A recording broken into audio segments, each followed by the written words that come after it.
Hello, ladies and gentlemen.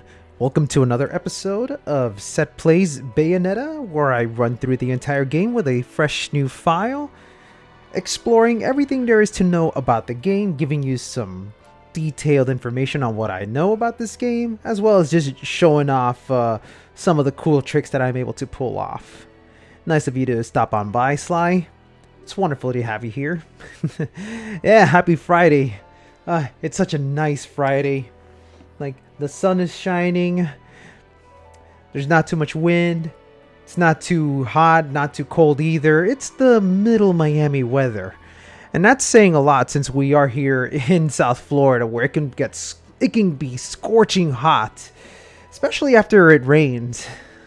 As soon as I'm done with this stream, I think I'm gonna head out for a drive, maybe see some spots in Biscayne Boulevard.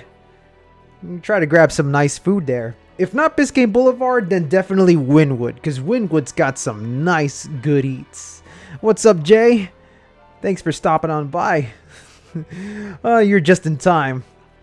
I'm about to get started with Route 666, a chapter that not a lot of people like when it comes to Bayonetta. This is the start of the segments that everyone refers to as the minigames. These are the segments where you play the game in a totally different routine. In this case, we're going to be having a motorcycle chase, and a lot of people say that this motorcycle bit overstays its welcome, but I think a lot of people say that because the gameplay isn't really all that good, I suppose. I don't know. Call me crazy, but call me crazy, but I actually like the mini games that this game has. I like the motorcycle segment, and I really love the afterburner segment. So what I'm gonna try to do is try to explain a little bit on what you can and can't do with the motorcycle segment, and I'll try to give you a few tidbits on what you can do to survive. As well as getting in the good score and trying to explain a little bit about what you could do to make it manageable. I don't think these mini games are as bad as I don't think these mini game segments are as bad as many people are making it out to be. But you know, to each their own. You know, we could do without the mini games if it means more non-stop climax action. Why did I say climax? Hey, Daniel Dilworth, what's up, dude? Thanks for catching the stream. It's so nice to see you all come on in. The stream's only getting started, so let's not waste time. Let's get going. Here is Route 666.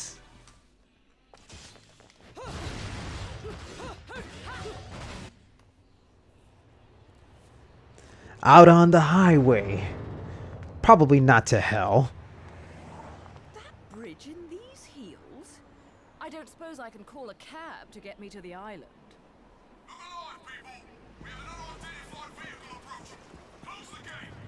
We can't allow these people to cross the border. They're fun, but they definitely can be annoying when you don't know what to do, especially when you're going for those pure platinum runs.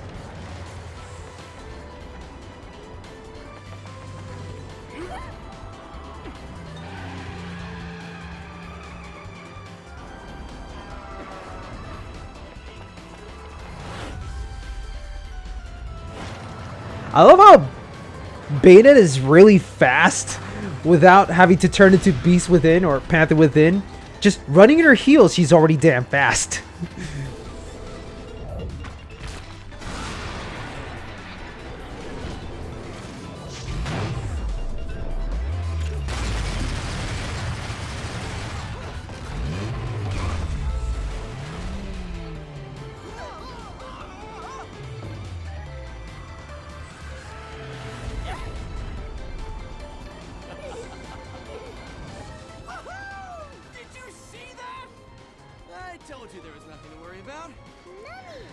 I love how she's just backhanding Luca away from this.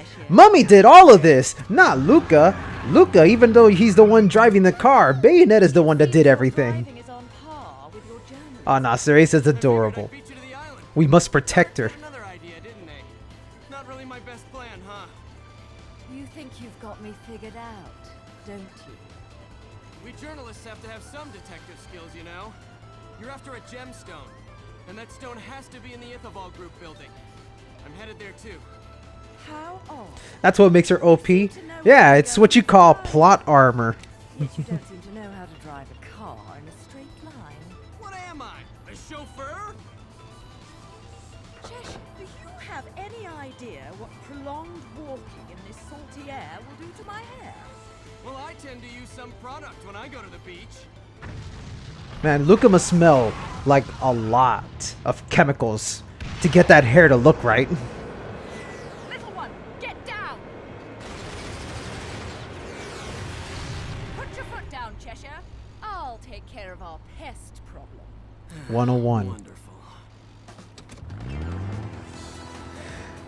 Step aside, people! It's time that Bayonetta takes over the road. I'm getting the distinct impression I'm not wanted on that island. But I love it when people play hard to get. Before anything, though, in the last episode, I picked up a new equipment. Say hello to the Muna Mahaa-Kalaa, my favorite equipment. It's a very powerful equipment. It allows Bayonetta to parry incoming attacks. To do it is pretty simple. All you gotta do is tap the stick in the direction of an incoming attack. The window is pretty generous. All you gotta do is just tap it. Yeah, what I normally do, especially in Non-Stop Infinite Climax, is I'm always constantly tapping the stick in order to fish out for a parry. But when an incoming attack hits you in just the right moment, like if you're able to tap the stick on the exact same frame in which you were supposed to get hit, instead of a regular parry, you get what is called a perfect parry, where not only do you damage the enemy with your parry, but you also heal and you trigger the best version of witch time, the longest lasting witch time in the game at just 8 seconds. I'll explain more about that in the next chapter. But for now, let's get straight into the game. Actually, while we're here, let me go ahead and change my weapon of choice. Let's do it.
There we go.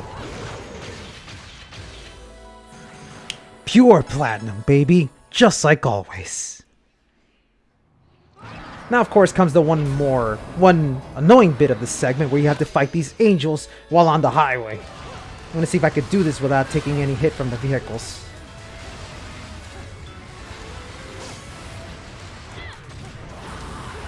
Of course I get hit by a vehicle, though.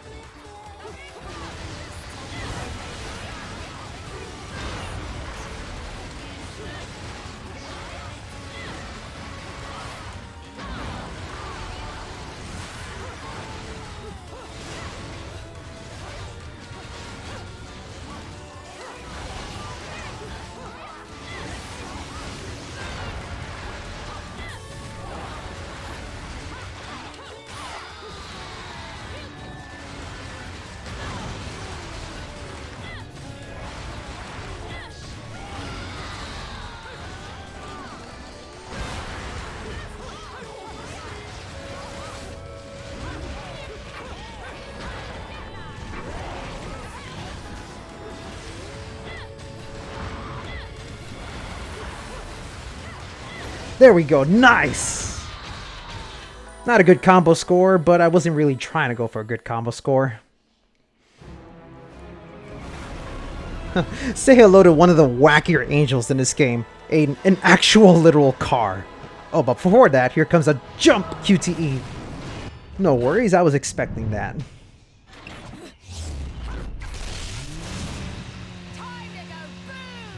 Let's do it! Alright, so this entire segment is actually a huge shout out to a Sega arcade game called Super Hang-On. But unlike Super Hang-On, this game has its own set of controllers. You're not actually sitting on a motorcycle and swaying left to right. Here you're controlling the motorcycle with the stick. And this is the thing I kind of have a problem with. In this segment, you can speed up by holding up on the stick. But the problem with that is that when you need to turn left and right, you're inevitably going to have to be moving the stick away from the top portion. So you're going to be slowing down every time you turn. I kind of wish there was a button that allows you to just keep accelerating and just focus on moving left and right. Unfortunately, that's not the case. So at any given moment, when you find a nice straightaway, always focus on speeding up through the highway. But when you see those curves, that's when you got to slow it down as much as you can and find the nice straightaway and keep going straight to keep that speed up. Now, one of the big mistakes that many people make here, I don't even know if mistake is the right word here, but one of the misunderstandings that people have with this segment is that if you get hit by a car, it's all over. You lost your rank. But actually, you can get hit by a car and you won't take damage. It'll just slow you down. The only thing that actually penalizes you in this segment is if you get hit by an angel attack, an angel car, you know, the Irenics, or if you get hit by the laser. Oh, and also if you get hit by the trucks that are on fire. All that stuff will result in a penalty. Everything else, you don't have to worry too much. You just have to try to maneuver around everything to make sure you don't get hit by anything. But if you do get hit by a car, don't be discouraged. Just speed up when that happens. I see a lot of people are talking about Bayonetta 2 already. Bayonetta 2 is colorful and has good weapons. Well, you're right about colorful, but I'm not sure about good weapons. But I don't want to talk about Bayonetta 2 too much. I'll reserve all my opinions about Bayonetta 2 when we get to that game. And don't worry, I will be covering Bayonetta 2. I will be playing that game from beginning to end while explaining every problem that it has.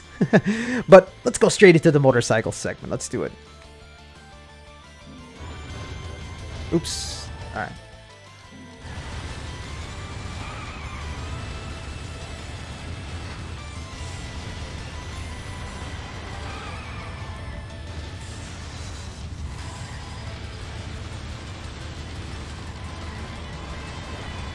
Oh, and when you see those Irenics, try to shoot them down so you can get a good combo score.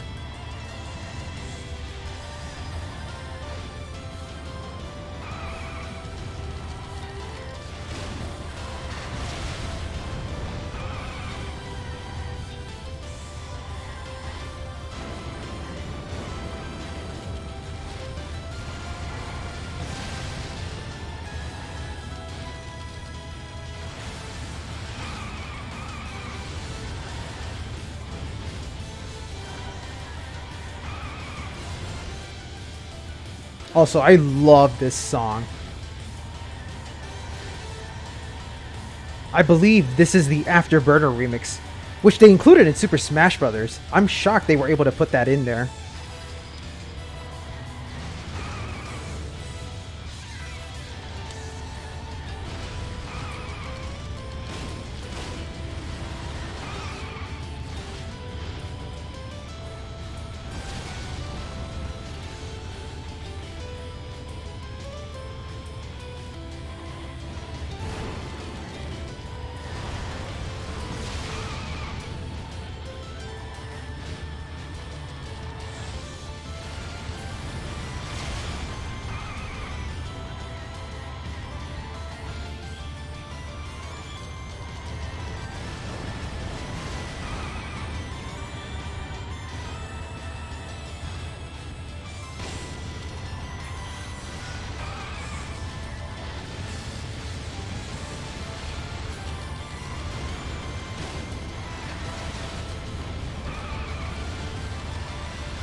Is there a sound delay?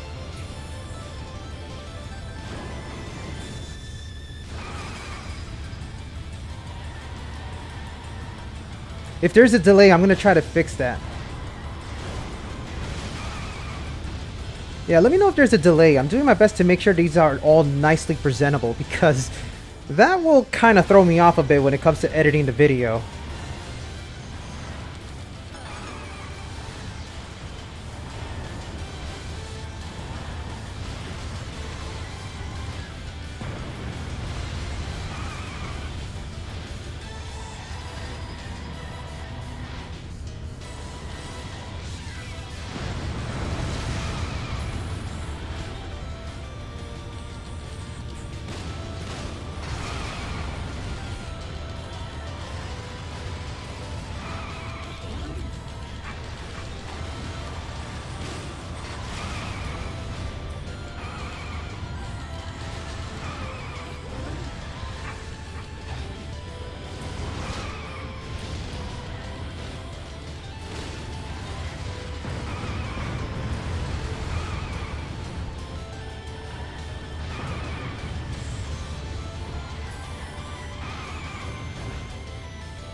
Aw.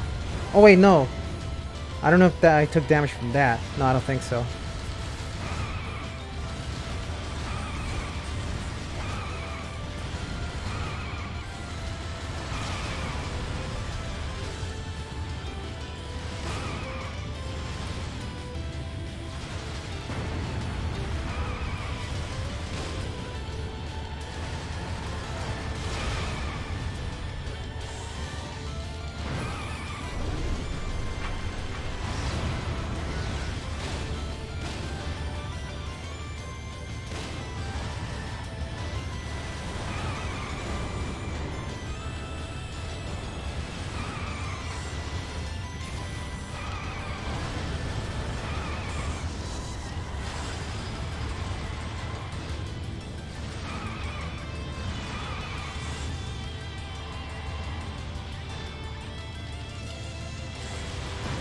Oh, crap.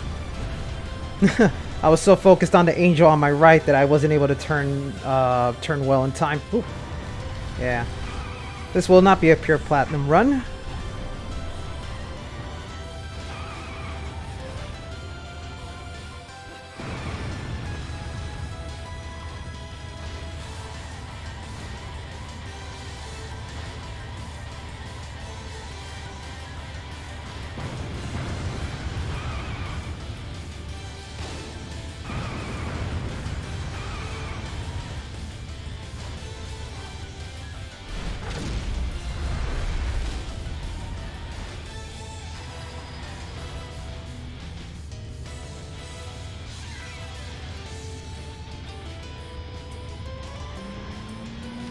Another QTE?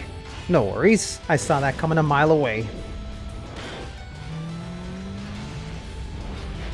Yeah, I have a lot of viewers on YouTube than I do on Twitch. I try to build a group on Twitch, but unfortunately not a lot of people have that interest. I mean, think about it like this. There's like tons of people streaming Bayonetta on Twitch right now. I saw that there was like 50 people.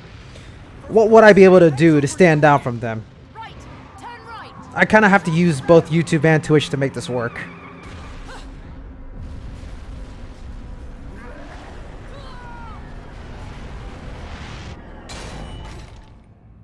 I know you don't want me here. I'm on the wrong category. Really could have been more subtle about it. Oh, crap. Am I? You know, no one's actually pointing that out to me. I'm actually kind of angry now. Oh, of course. Why didn't I think of that? You're right, you're right, you're right.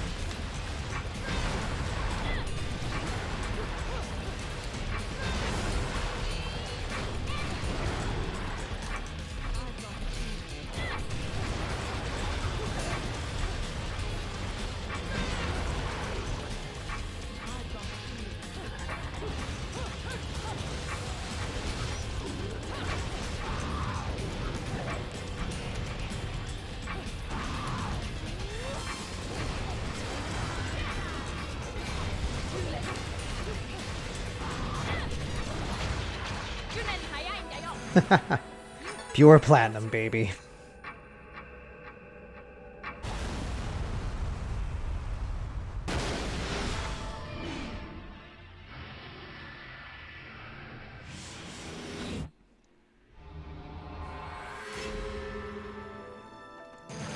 Not a bad run. Okay, so a lot of people were mentioning that there is an audio delay to the game. Give me a second while I try to fix that. Please, if you guys can, let me know if it all sounds good. Let me get through this angel attack bit first, and then I'll make the adjustments. I don't know why I've been getting these delays lately. Like, my voice audio is coming in just fine, right? That's what I want to know. As long as that's coming out fine, we're good. It's just the actual device itself that is having issues.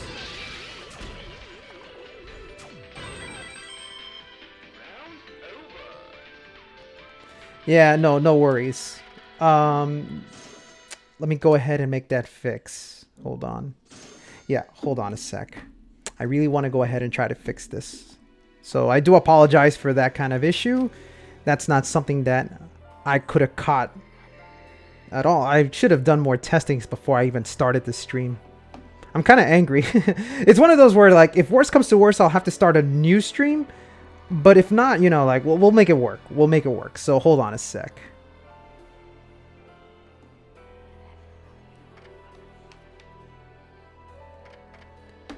Alright. You guys let me know if it works. I'm gonna go ahead and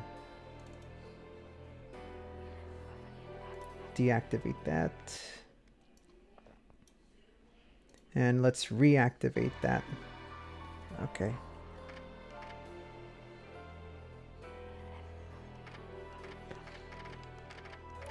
So how's that right now?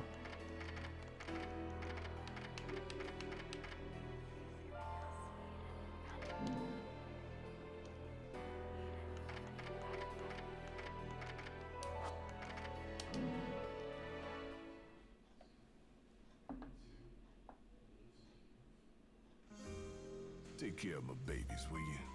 Some people may have a thing for the 45s, but to me, these are the real works of art. How's the audio? I'm looking at the bar and it looks like it's coming in just fine. Awesome. I'm so glad I was able to make the fix. That is important to know. I know exactly what to do now in future streams. Thank you all very much. These are things I'm writing down to make sure that basically I have a checklist of things I gotta go through, and so I want to make sure that this is something that's on my to-do list every time I start the streams.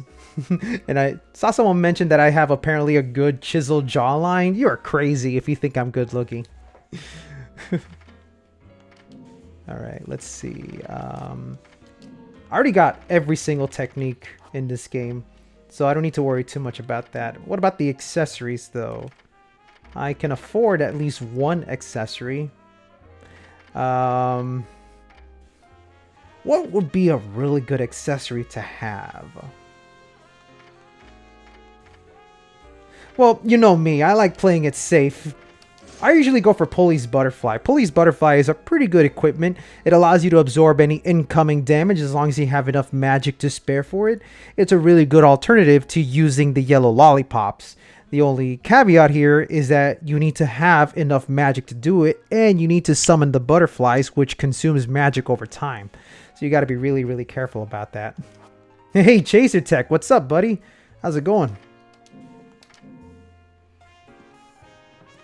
I was trying to watch your stream earlier today, but I just couldn't do it because I was out on the road trying to grab a lot of food. And then as soon as I came home, I just had to do a lot of preparation. But like, I think you already know that I'm looking forward to Sonic Frontiers, and I'm very cautious about it, but I can't help myself in terms of like my enjoyment of what I've seen so far. Everything about it seems kind of hype.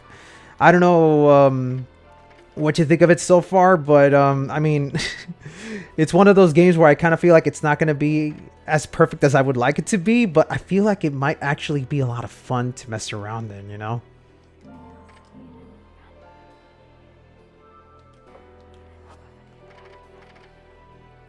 That's right, you were playing Spark 3 and Sonic GT. Again, I couldn't catch that, but I'm going to have to watch it on video on demand. Yeah, that's how it is right now. We're all cautious about Sonic Frontiers, but the combat looks intriguing.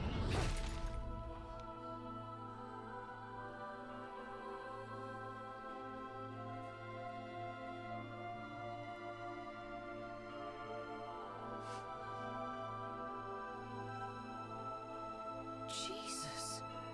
This is... Sergei's Lover is the one where you make duplicate Bayonettas, right? Because I think it's an actual really good equipment. Because it lets you do a ton of damage. Because after all, you're doing duplicate Bayonettas, right? So every Bayonetta that's duplicating you will duplicate the same amount of damage that you're doing. So when you have like 3 Bayonettas doing like tons of heavy damage, you're just tripling the amount altogether.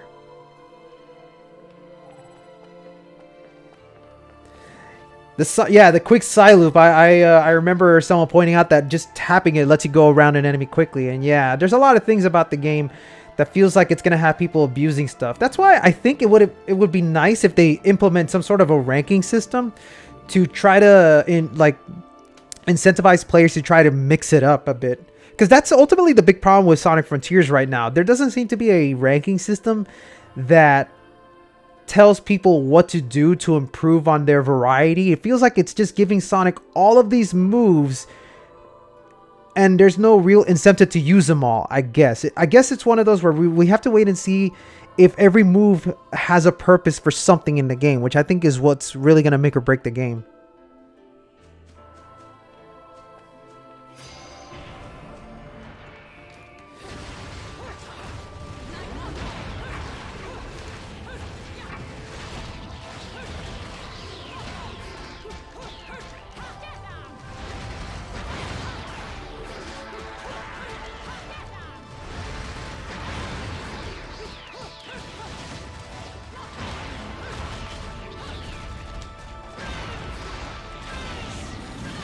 Oh, I was not expecting him to attack me.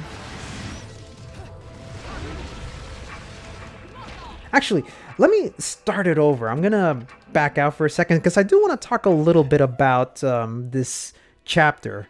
Because this chapter is what I use to practice my combos in. And I think now would be a good time for me to really explain the witch time mechanics along with the parry mechanics.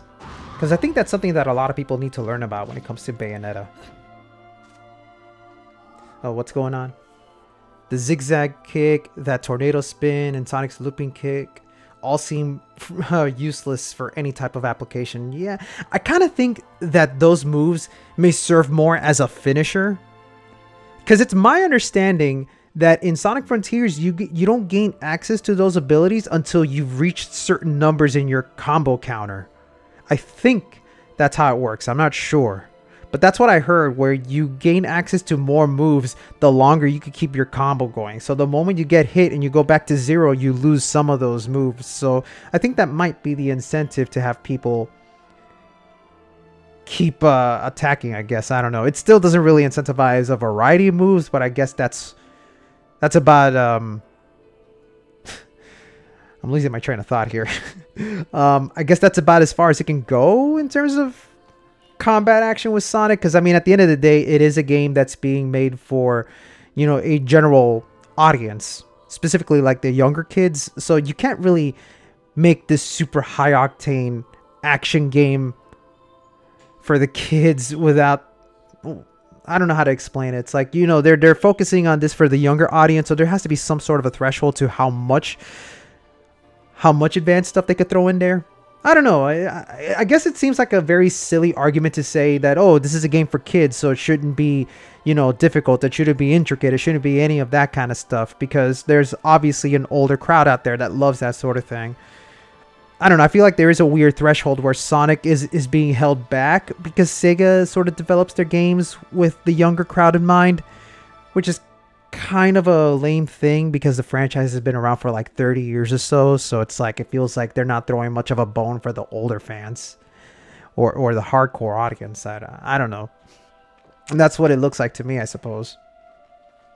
But yeah, I want to talk a little bit about the witch time mechanics, because this is something I never really got around to talking about in the last 2 episodes. But Bayonetta's witch time system is actually very interesting in the first game, because the way witch time works is you earn a certain value of witch time depending on your dodge. So depending on the timing of your dodge will determine the length of witch time. So if you do a regular dodge off of an attack, like just a regular dodge, you earn 2 seconds of witch time. But while you're in witch time, you are in this witch time bubble that when you attack an enemy inside that bubble, the duration of the witch time will start to increase. Basically, the duration slows down just a tad bit more so that it lasts a little longer. There's no exact numbers on how much time is added, but the general idea is that it's about double the time. So if you do a regular dodge off of an attack and you get a regular witch time of 2 seconds, that can be doubled to 4 seconds if you attack an enemy within that bubble. If you don't attack, the duration will just run its course on the shortest amount. So if you don't do anything within that witch time, it's only going to last 2 seconds. But if you fight immediately, you'll get 4 seconds. However, you can make it go even longer. If you do a bat within dodge, and to do a bat within dodge, you have to dodge off of an attack on the exact same frame in which you were going to get hit. And it's an ability you have to buy in the shop. If you do a bat within dodge, you get 3 seconds. And those 3 seconds can then be doubled to 6 seconds if you immediately fight back inside that bubble. But that's not all. As I mentioned before, Mahaa-Kalaa is an ability that allows you to parry attacks by tapping the stick in the direction you're facing. If you do a perfect parry, that is to say you tap the stick in the direction of an incoming attack on the exact same frame in which you get hit, you will earn 4 seconds of witch time, which can then be doubled to 8. That is huge. I feel like this is a really good way to incentivize players to go for the riskier tactics. It's a small factor of the high risk, high reward elements that I enjoy so much about Bayonetta. What was I going to say?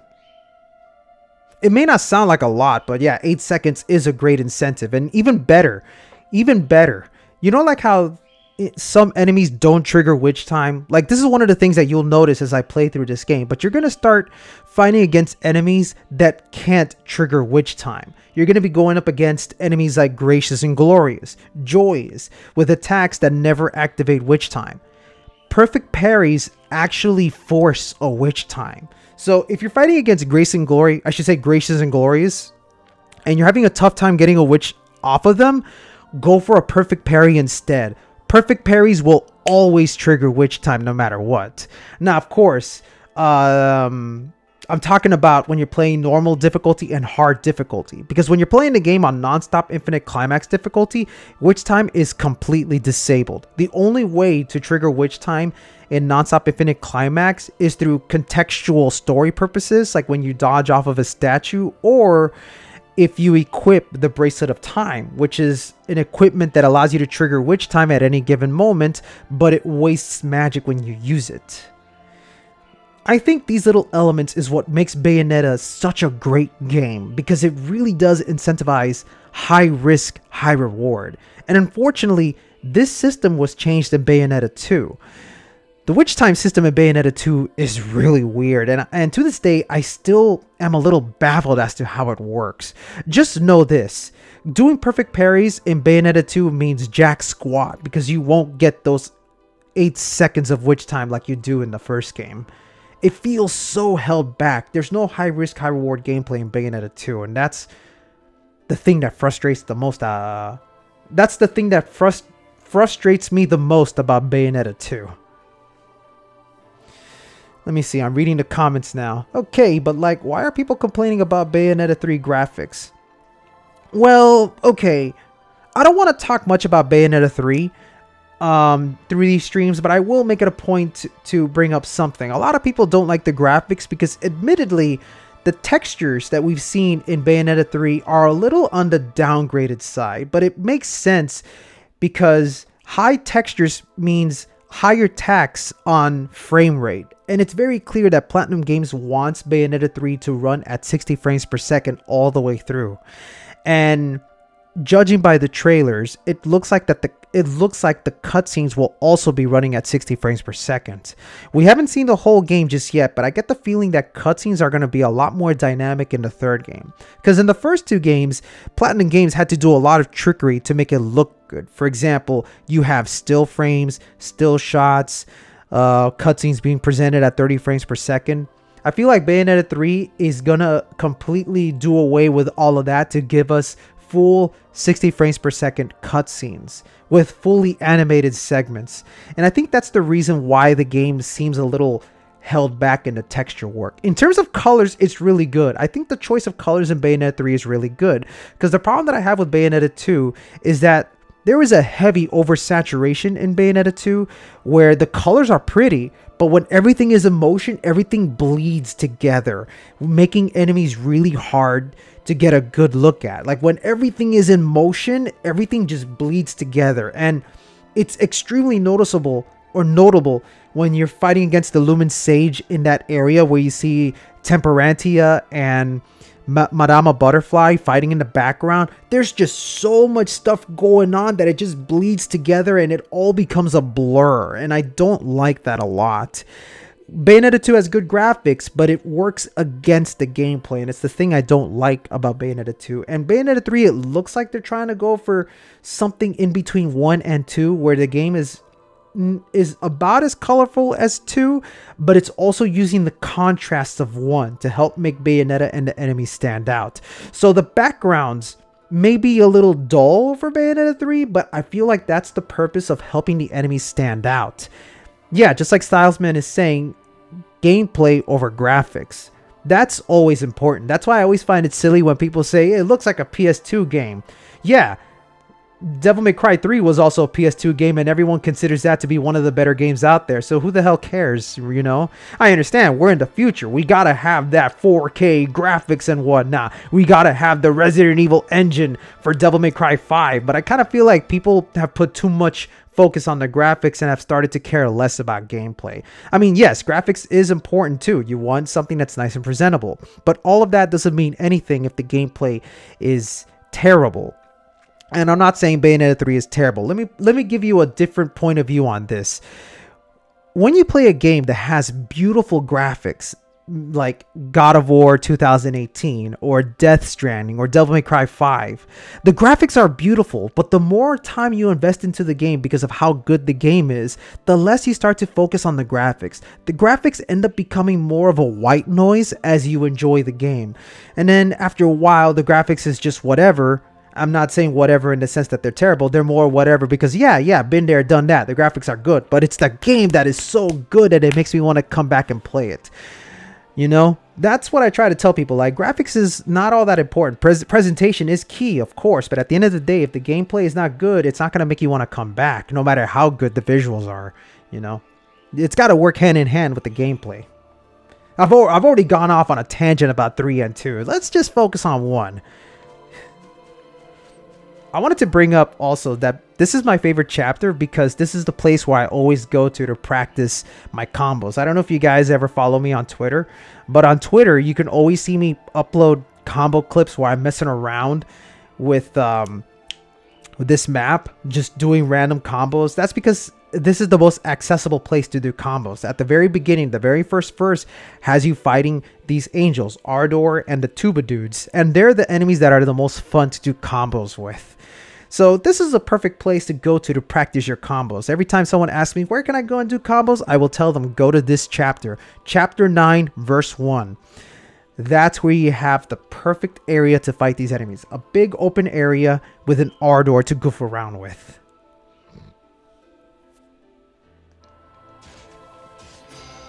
So I'm going to try to go for that perfect parry. Let's see if I can do it.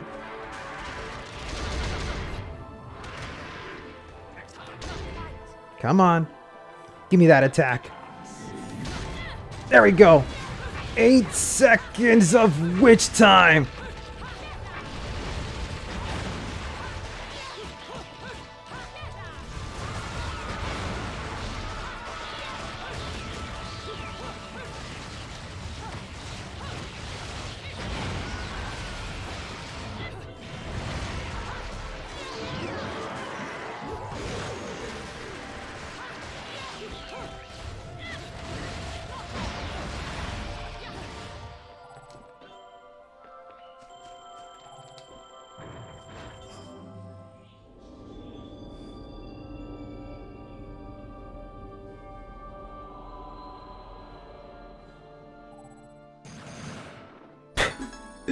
I got a low combo score, all because I was trying to show off. Let's go back and fix that, shall we?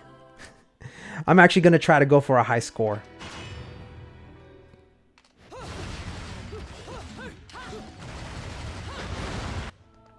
Alright. No more wasting time. Let's actually play the game for real now. Before we do, actually, there's a treasure over here that's worth finding. Oh yeah, the boats are annoying, but there is a way to fight against them. They're very doable once you understand how they work. They're still annoying, but there are ways of managing them. Get that bullet.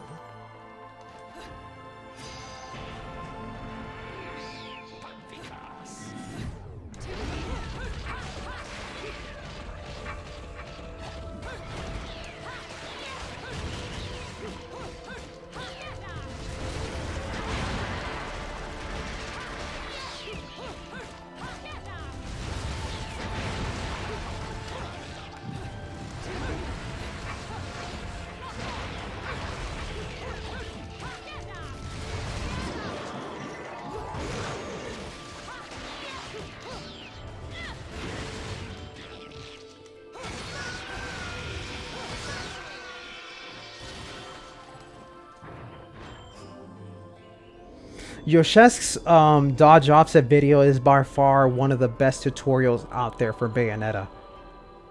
I'm not lying when I say that that tutorial video is what helped me become the Bayonetta player that I am today. I owe a lot to Yoshesque for the content that I make and for the notability that I have these days. By the way, behind this rock, let me see if I can break it down, is a treasure.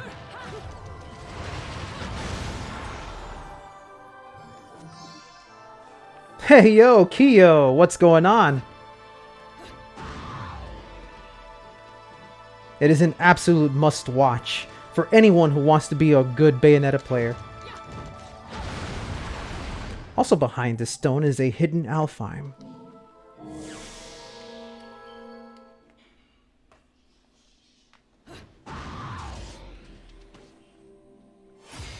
Out-of-body battle. Ooh. These are usually tough because in these segments you have to fight against these angels, but you also have to protect little CUHRAYZEE. And the problem with that is that the angels are so focused on little CUHRAYZEE that even if you're really fast in fighting these angels, one little mistake and an angel can sneak right behind you and hit CUHRAYZEE when you're not looking. One of the best strategies for these out-of-body battles is to taunt the angels so that when they're in rage mode, they will follow you instead of CUHRAYZEE. That's why in most of these pure platinum videos that I make, you'll see that I always switch to Gaze of Despair. Because by having Gaze of Despair equipped, all the angels will just suddenly forget that CUHRAYZEE is even there.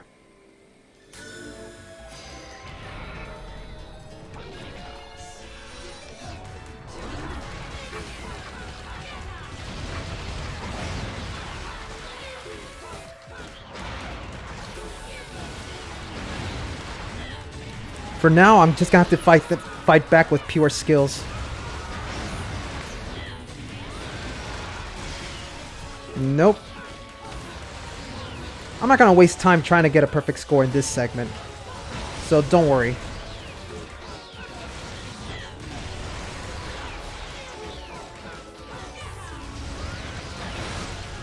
Wow. If you're not careful, these enemies really do attack CUHRAYZEE.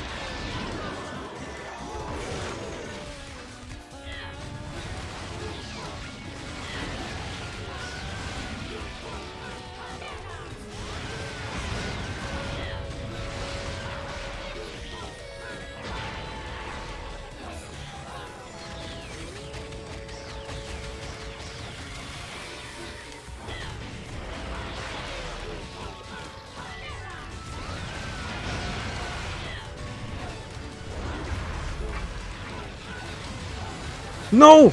Ah, I heard the sound. I heard the angel winding up and went for the attack. Oh, that stinks.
There we go.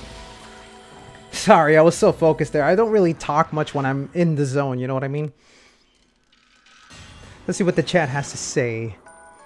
I've been replaying Bayo 2 recently to heat up a bit. It's funny how I'm playing differently and better. Yeah.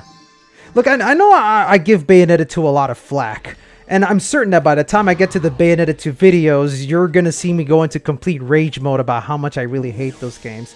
But as much as I dislike Bayonetta 2, I know for a fact that it's still a good game. On its own merits, Bayonetta 2 is a good game. It's just that for someone like me who really put in the time to enjoy Bayonetta 1, everything Bayonetta 2 does feels detrimental in that mindset. When you spend so much time enjoying the aspects of 1 only to find out that it's missing in 2, it just feels like something that's been taken away from you, you know what I mean? Most of the people that like Bayonetta 2 are the people that were frustrated with 1 and probably want to do away with all the issues that it has. So I get why people prefer 2 over 1. I get it.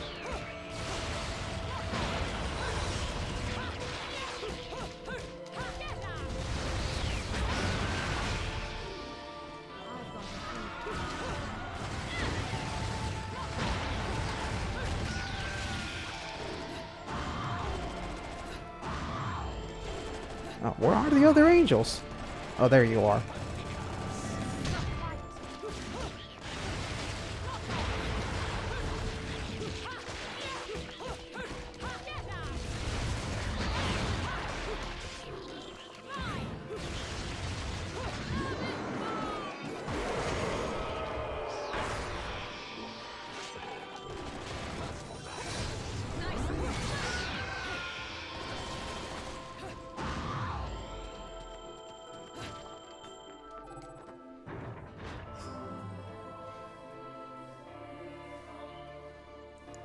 But again, yeah, hey Indigo Professor, nice of you to come on in.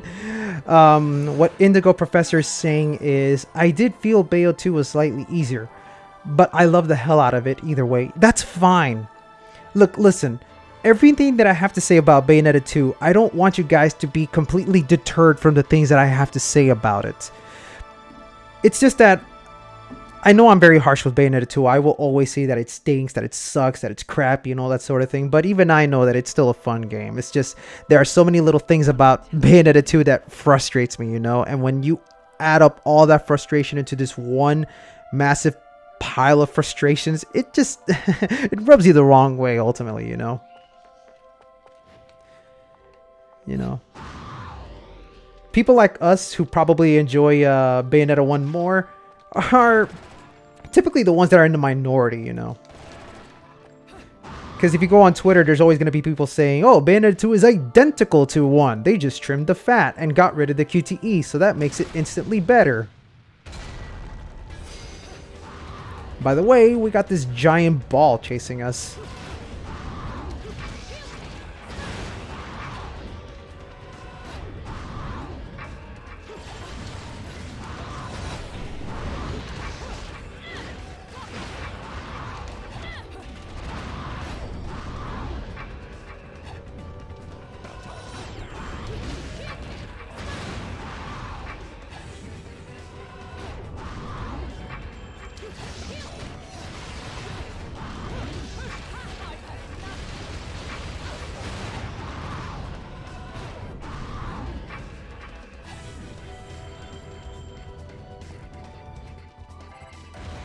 There we go.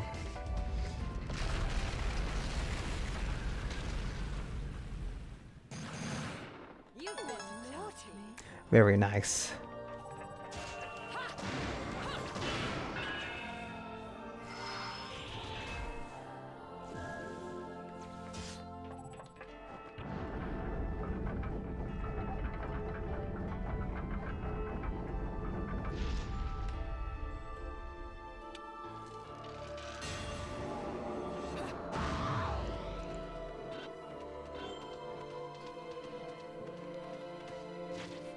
Oh, this segment.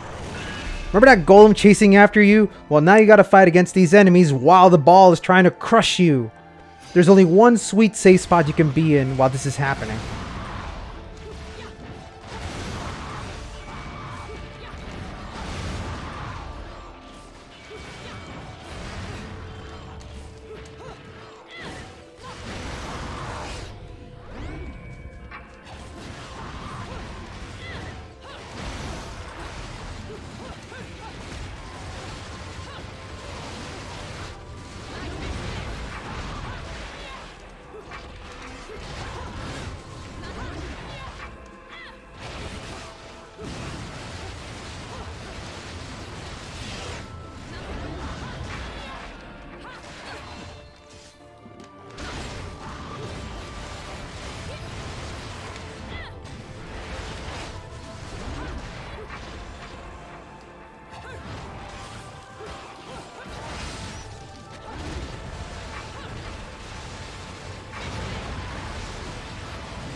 Nice.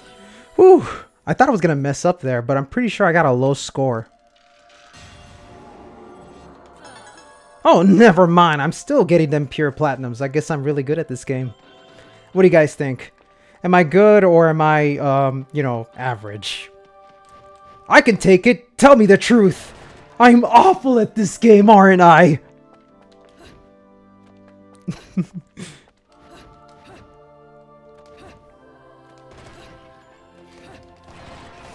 I know for a fact that next to Yoshesque and Creative Handle and Daedron, I'm only second rate.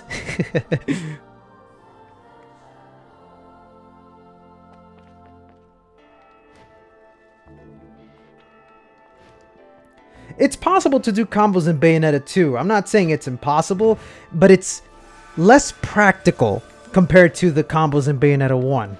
Because you are sort of required to do certain things to get to where you need to be with Bayonetta 2.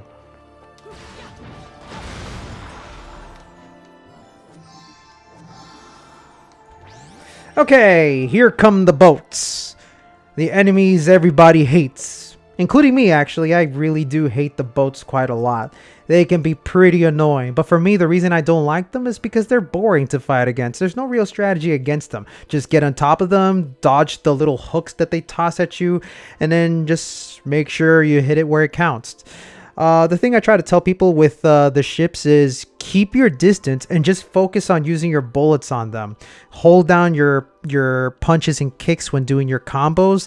Keep a nice distance. If you see the lasers coming in, you can parry that away. In fact, one good thing I didn't mention about the parries is that when you parry an attack, you gain iframes. So when those laser attacks are coming at you, feel free to swap them away with your parry ability. While doing that, Bayonetta will be completely invincible to any incoming attack. So parries are helpful for giving you those iframes. So use that to your advantage.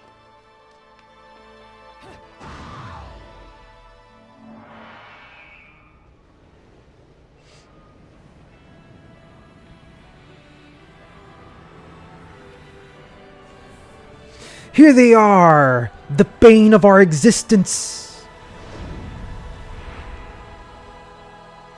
Kinship.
Kinship, more like sunk my battleship. Got it.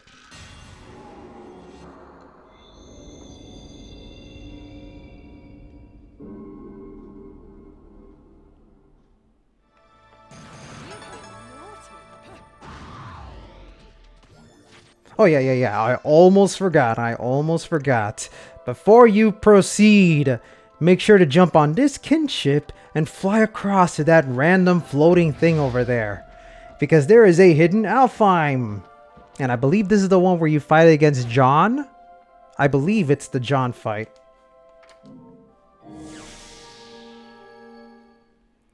I should stray the cat? What?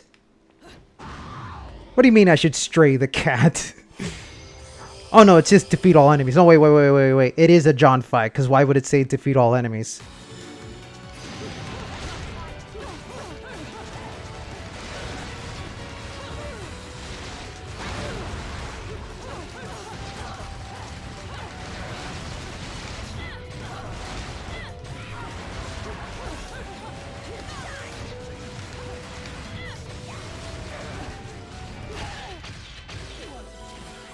Well, that was easy.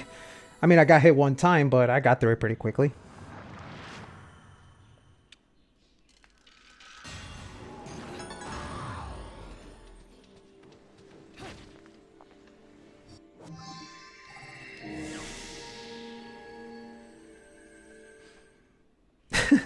I've been a naughty boy? What do you mean I'm naughty? I'm one of the good ones.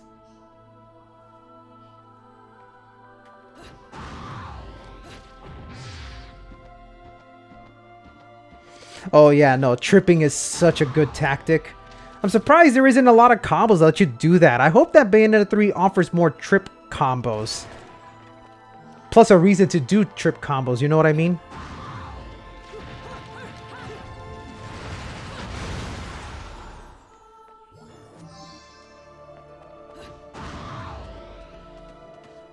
Oh, by the way, speedrun strategy. Back in episode 2, I mentioned that Bayonetta has momentum. Momentum that is usually carried through when doing Panther Within. Like this. When you dodge after jumping with Panther Within, you get to cover long distances. Like that. It's really insane how far you can go with that dodge. There's another instance of momentum found in this game through the Durga Claws. Every time you spin with the Durga Claws, you will spin while maintaining the inertia from the moment that you started spinning. So if you spin while doing the Panther Within jump, you can cover long distances with that ability too. So it'll look something like this, I suppose. Something like that, see? Momentum.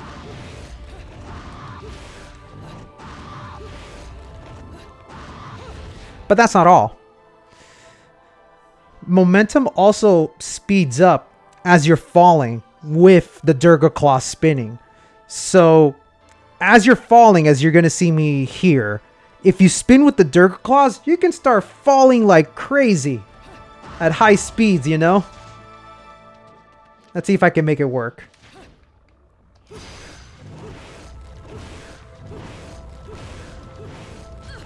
Oops. Of course, you don't want to get hit by those things.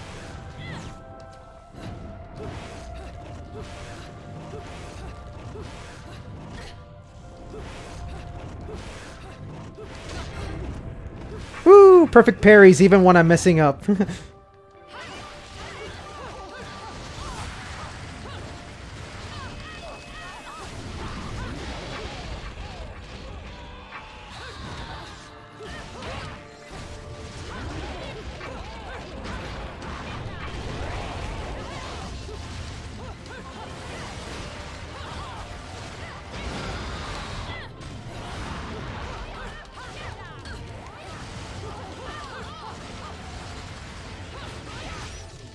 No, I got a whip. Let me show you how to use it.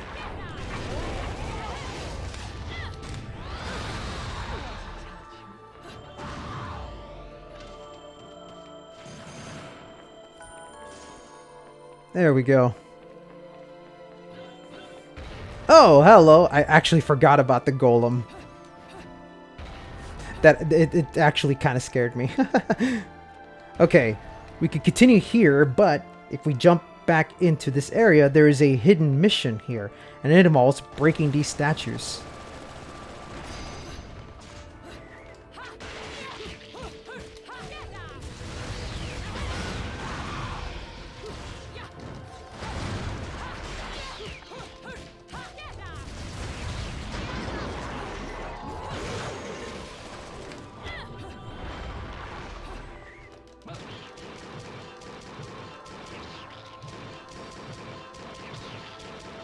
Don't mind me just using an angel weapon so I can get that pure platinum. And if you continue back here, there is another wall you can break down, which unveils another LP. Whoo boy, we're getting there. We're getting some good shit here. We gotta go visit Rodin so that we can find out what weapon it is I unlocked.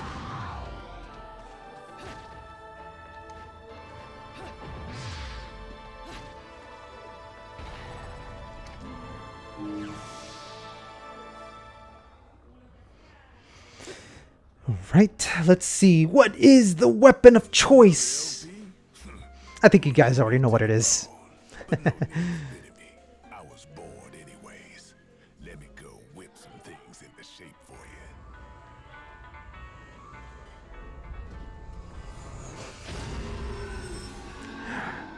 you. Ride of the Valkyrie, that's what it's called, right? That's the song playing. Da da da da da da da da da. Football head, football head, football head. Got my hands on a good one this time. You rarely get to lay eyes on this one, I tell you what. Lieutenant Colonel Kilgore, or Kilgore for short. It is a fantastic weapon. Kind of slow, but powerful. Allows you to shoot off bazookas. In fact, I like to pair the rockets with the whip, because when you do the whip grab and you do the slap combo, if you can finish it off with a wicked weave slap, but then go right into the kick for an additional extra finish.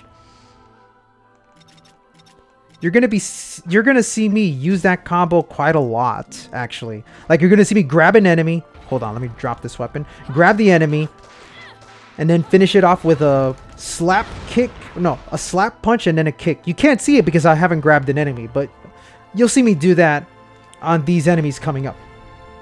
I hope. Because we're already reaching the end of this chapter. I am on Switch. I decided I would play the Switch version of Bayonetta in order to keep everything aligned, you know.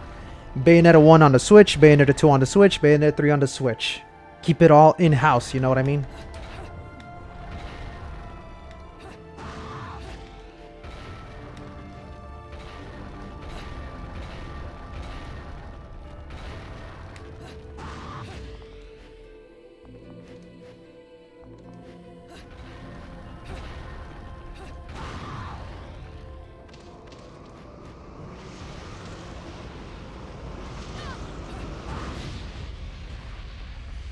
That giant ball that has been following us everywhere seems like it might have gone away, right? I'm so glad it's gone.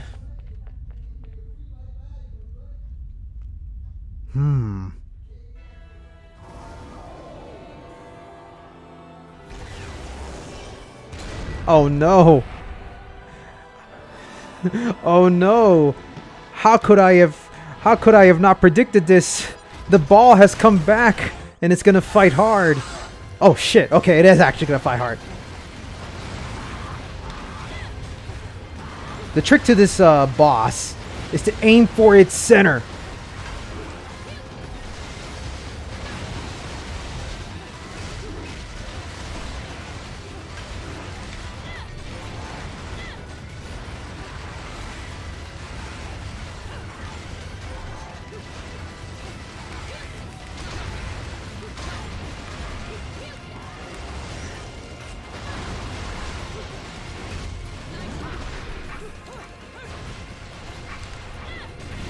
If you hit it just hard enough, you'll be able to knock it unconscious.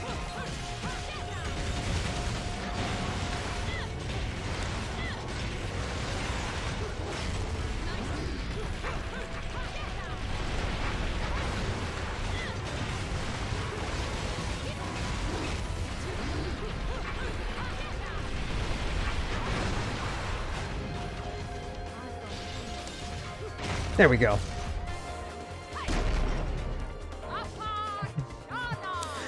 Probably not a high score. I'm certain I'm gonna be walking away with a gold since I got hit.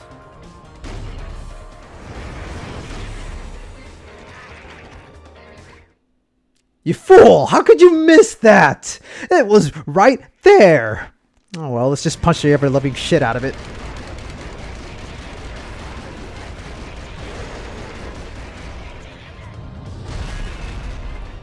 Ooh, juicy.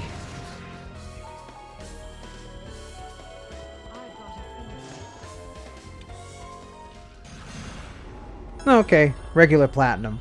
Okay, so before we proceed, we're definitely gonna need to backtrack here in order to find the last hidden verse of this chapter, which requires you to go all the way back. It's kind of silly that we have to do that, but okay.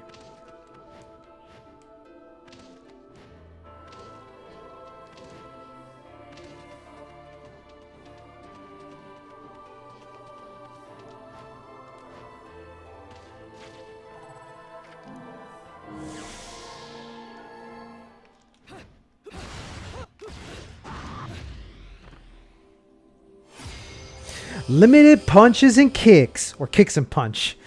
Just like I said before, focus on using your bullets to get the most out of this challenge.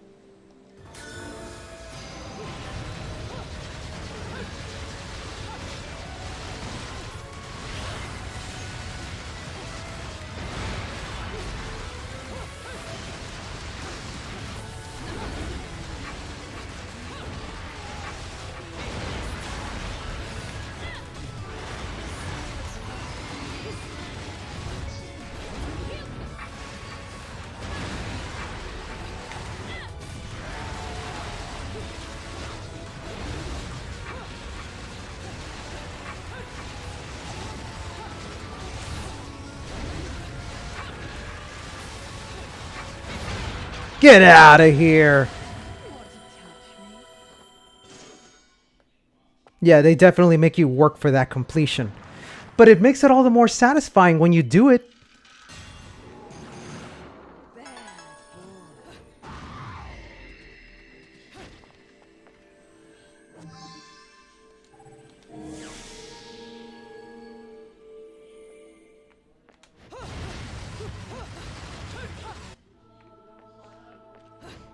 Alright, I think we are done with this chapter, so let's just go ahead and make a mad dash for the end.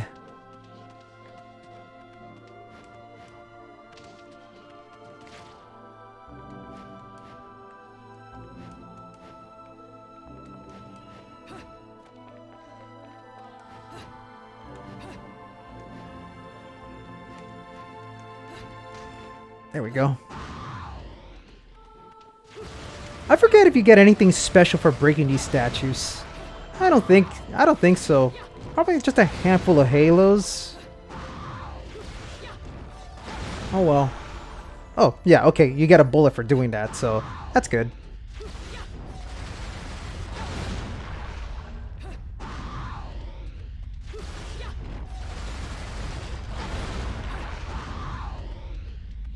Hold on.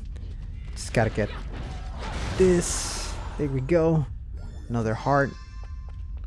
Suddenly everything is ominously quiet. Will I do set plays wonderful 101? I already did. I did the complete run for the game on normal mode and then 101% hard mode. It's available on YouTube for you to watch, so go ahead and check that out when you can. I did that a long time ago when the game came out on PC. And I'm proud of that run. It's probably the best Let's Play I've ever done.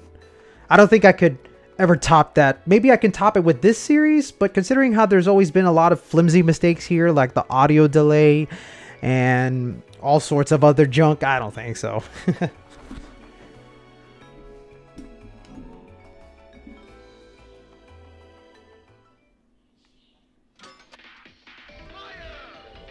All right. Let's get that golden moon pearl. There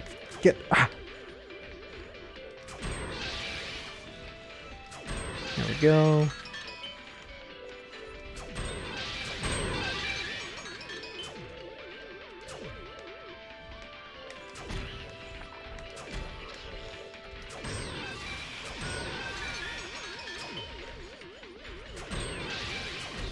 There we go.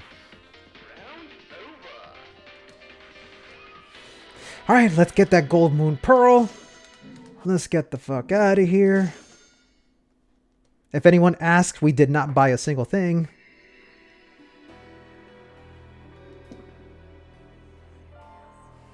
Hey, DJ Rapscallion, what's going on, dude? Thanks for catching the stream.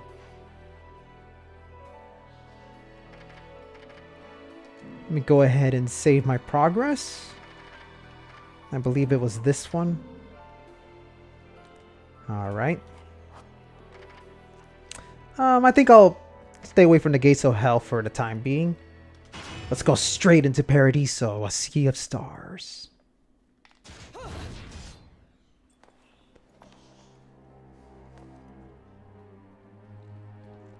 Oh, I remember this chapter. Here you start fighting the Joys right off the bat. Let's see if I can take care of them easily.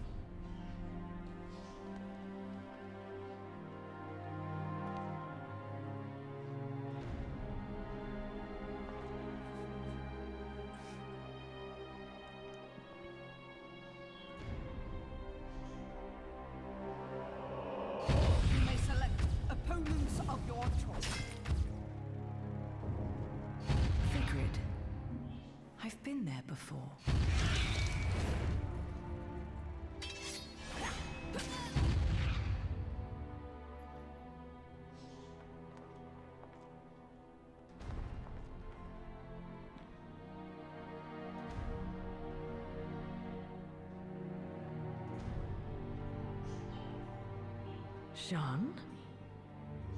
CUHRAYZEE? The little one? What could those two have in common? Oh, I played the Yakuza games. I have the complete Yakuza set. thing is, I play those in my spare time. That's not something that I really stream.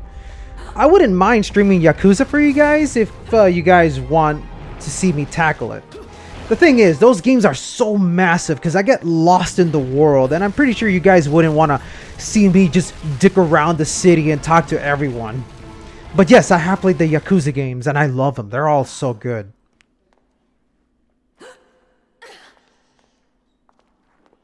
Tentacles? Why did it have to be tentacles? Why not tentacles?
Get out of here!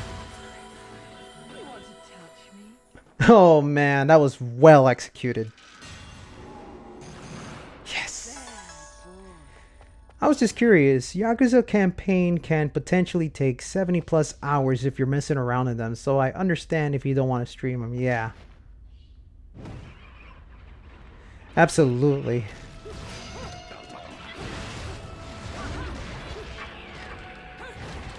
One day I would like to, though. I'm gonna try and see if I can find some time to stream Yakuza. At the very least, one of them.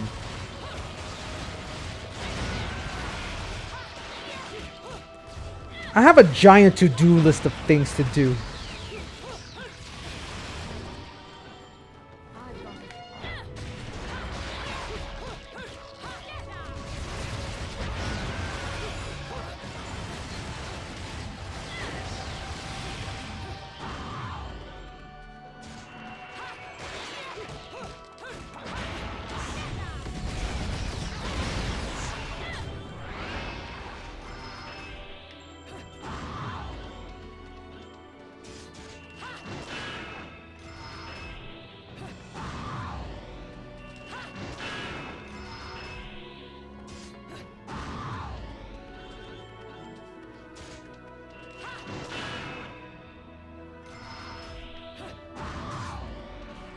Ah, here come grace and glory.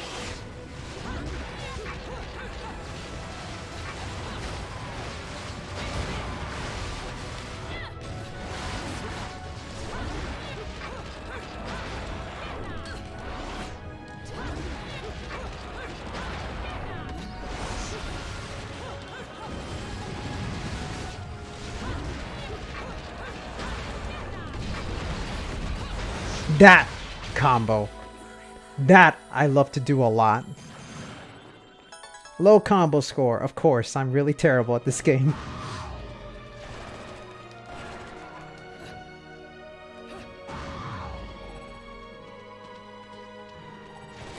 Okay, so the game wants me to rotate this entire section. And normally we gotta go left. But if you look to the right, there's a tiny little platform that we can go and visit.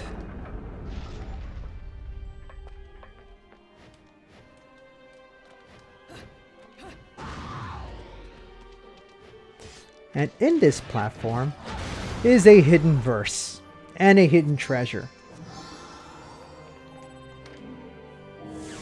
Good job with the joys, though. They can be a pain in the ass to pure plat. No, absolutely they are a pain in the ass, but they're also a lot of fun to fight against. Use Wicked Weaves.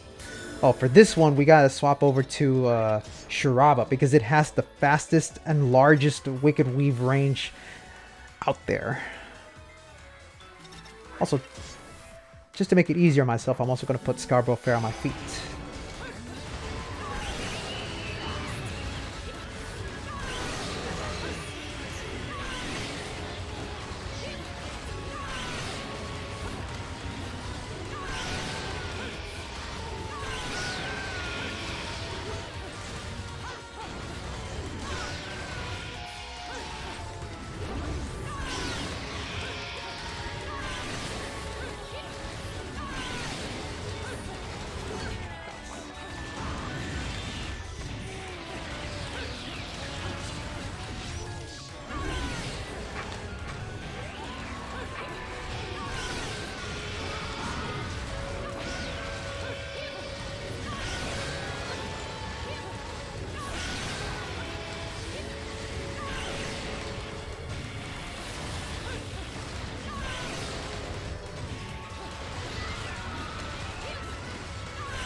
The easiest way to get a high combo score is to... Okay, it's funny that I bring this up because I'm not doing a good job of getting a high combo score, but that's because I like messing around with combos more than I do playing effectively. I know it's kind of funny that I say that, but listen, the easiest way to get a high combo score is to focus on using angel weapons. Angel weapons give you a high amount of multiplier. On top of using angel weapons, also focus on taunting the enemies, because when you taunt the enemies, they go into rage mode, and when they are in rage mode, you earn more points for damaging them. So it's a combination of effectively using your Wicked Weaves, effectively using angel weapons, and effectively taunting the angels whenever you see fit, and dancing around them to make it work to your advantage.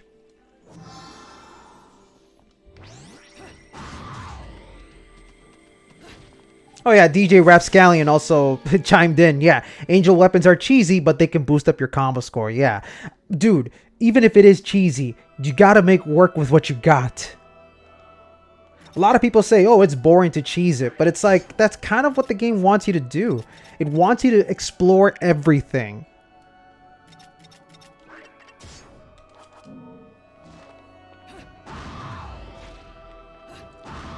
Oh yeah, that too. Don't let your combos break.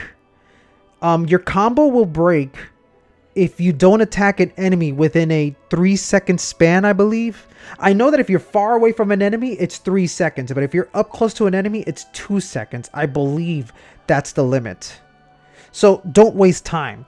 That's why it's actually really good to use the pistols. The pistol, which is this right here. The Y button on the Switch controller and the X button on the Xbox controller.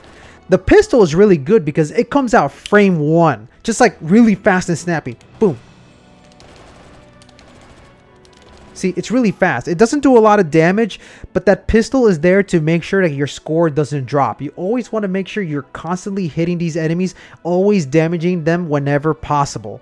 Even if it's a weak attack, even if it's a strong attack, you always got to be constantly damaging enemies. Do not waste time within that 3-second time span, because if you do, your multiplier resets back to 0 and you got to start again. You want to try to focus on going for a large chunky score. The best way to do that is to focus on making sure that you end your verses with at least a ×7. Like my rule of thumb is a ×7 multiplier, but if you can go for ×9, do it and stay there.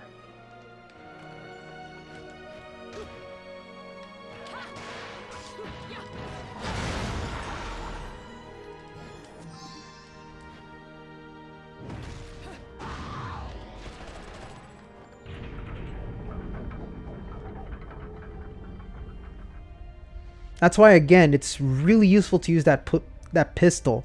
Like, I see a lot of people play the game like this, where they think the pistol is for damage, so when they're fighting against the boss, they're just doing this. And then they start complaining, my god, this pistol doesn't do a lot of damage. And it always surprises me that people expect the pistol to be effective and then complain it doesn't do damage. It's not doing a lot of damage for a reason. If you have to sit back and constantly use the pistol, you're like, if you have to sit back and just constantly use the pistol, you're playing the game in a very boring way. And if the pistol was really strong, then the entire game would just have you playing like this the whole way through. There's a reason it's weak. But there's also a reason why it's super fast. It's effective as a way to keep your combo score going. Yeah, I know, right? Approaching Bayonetta like a shooter? Well, you'd be surprised, man. I see a lot of Let's Players who play Bayonetta for the very first time, and they just strategize by doing this the whole way through. No lie, I was watching a Let's Player, like I think it was a year ago. I forgot the person's name, but I was watching this Let's Player fight against Fortitudo.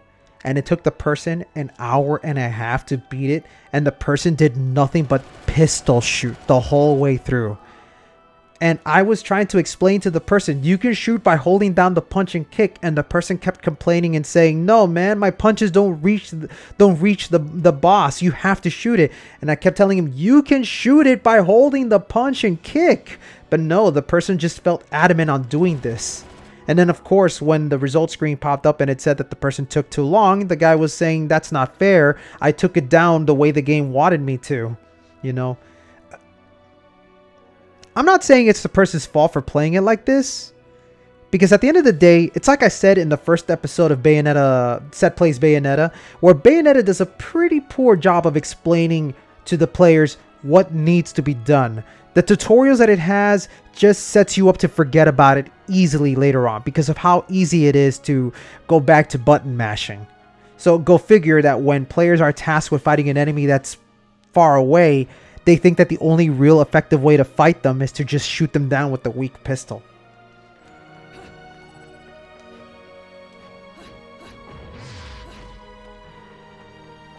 I don't know if it was a personal challenge. They just thought that's how the game was meant to be played.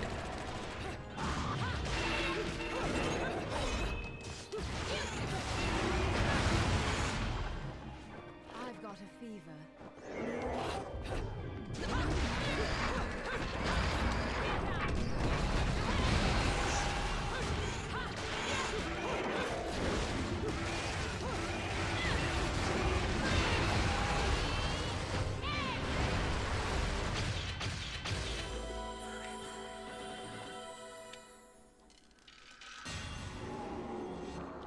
Yeah. No, I absolutely agree. I think that's the thing about Platinum Games that I kind of don't like. They create some of the best games out there, but they do a good job of explaining to the players what needs to be done. I don't know if it's on purpose or if it's just a Kamiya thing or if it's just, you know, like they don't know how to communicate with players. But it's just one of those where it's like, hey, here's an amazing game. Play, have fun, do what you want. And players are just like, what do I do?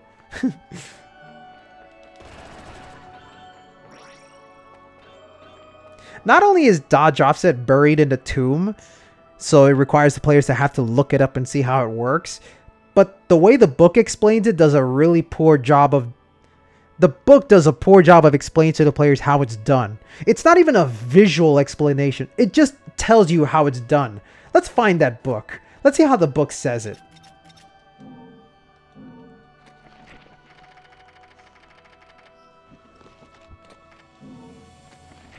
No, that's not it.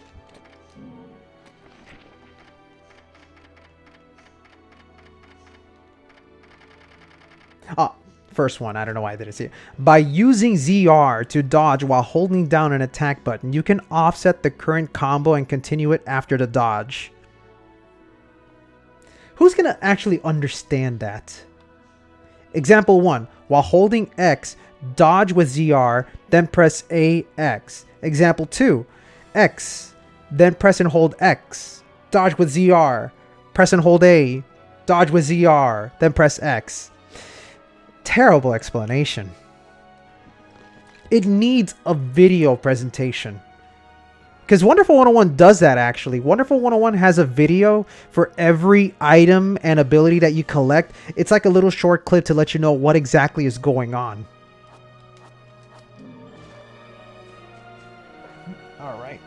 me just get comfy. Let's move on. I've already wasted time talking and talking. What's this? Fortitudo's back.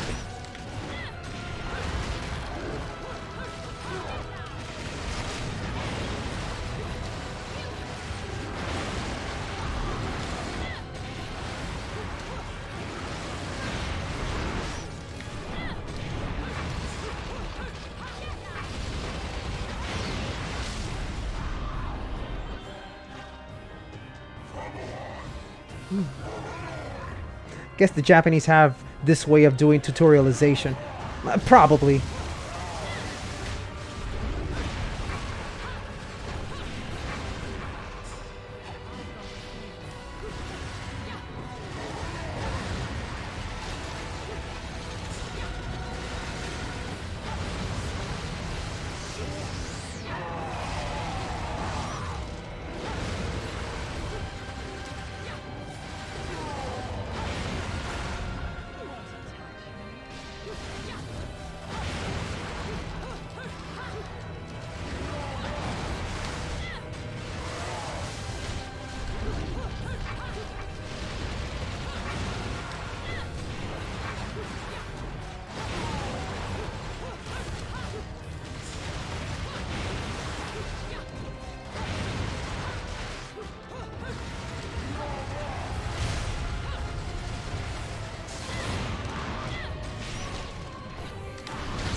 Nice.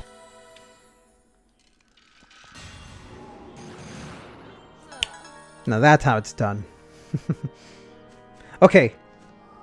I'm going to try to pull this off correctly. If I pull this off correctly, this will be the shortest verse I'll be able to complete in this entire game.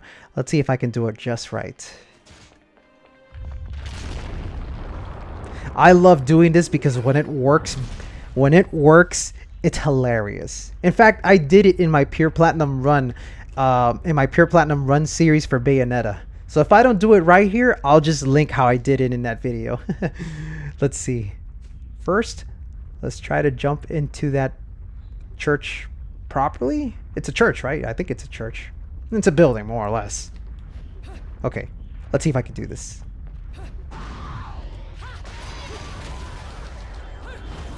There we go. Done.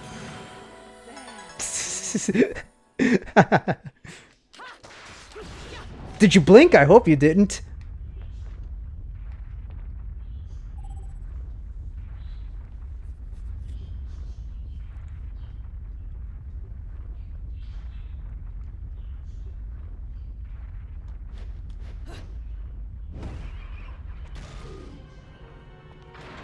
Oh.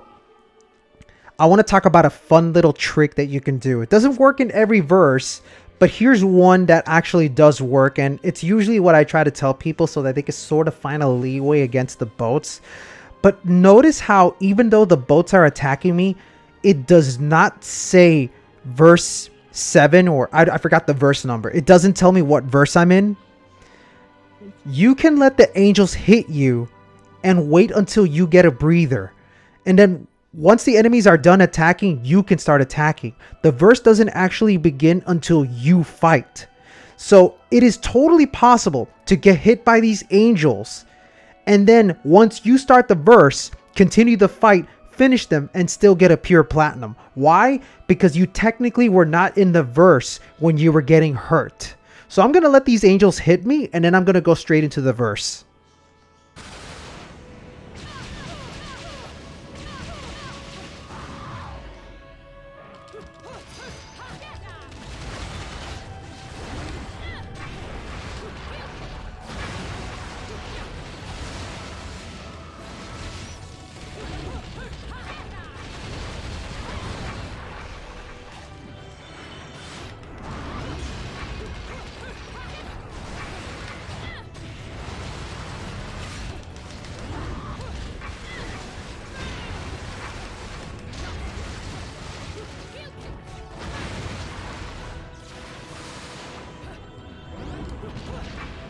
Oh no!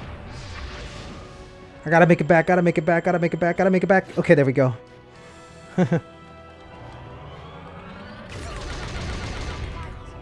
Well, I got hit there.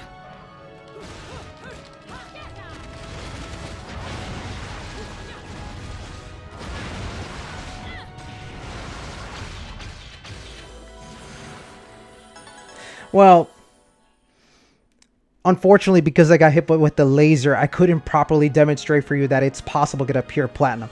But that 500 damage, I can assure you, came from the laser, not the missiles that were being shot at me.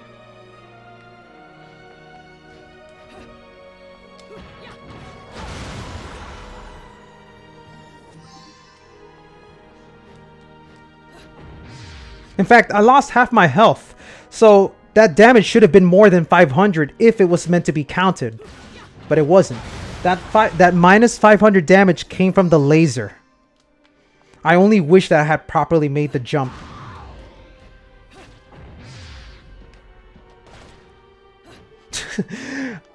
I've been playing so much Splatoon. I have been playing so much Splatoon that I keep moving my controller thinking that I can move the camera just fine like that, but no. Oh man. I wish more games would adopt the gyroscope aiming, because I really think gyroscope aiming is a very beneficial thing, and I think it actually might be useful for a game like Bayonetta. Imagine like shooting the enemies and you can aim with the controller, because gyroscope is actually really good once you master it. But yeah, I was moving my control going, why is my camera not moving? Oh yeah, because I'm playing Bayonetta. It's not like Bayonetta has gyroscope controls, you know?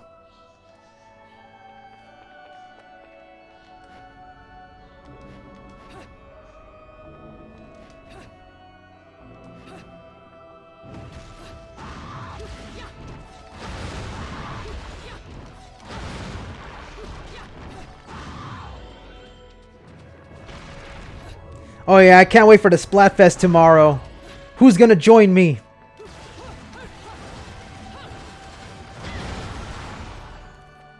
I'll see if I can stream the Splatfest tomorrow. Hello, gracious and glorious.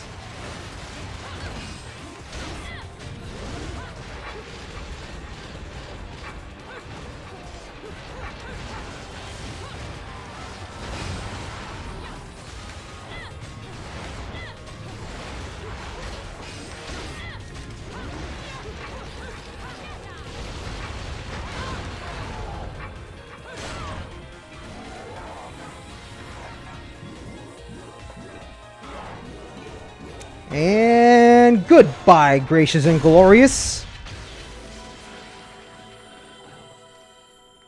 I love fighting against gracious and glorious. It's, for a lack of a better word, glorious.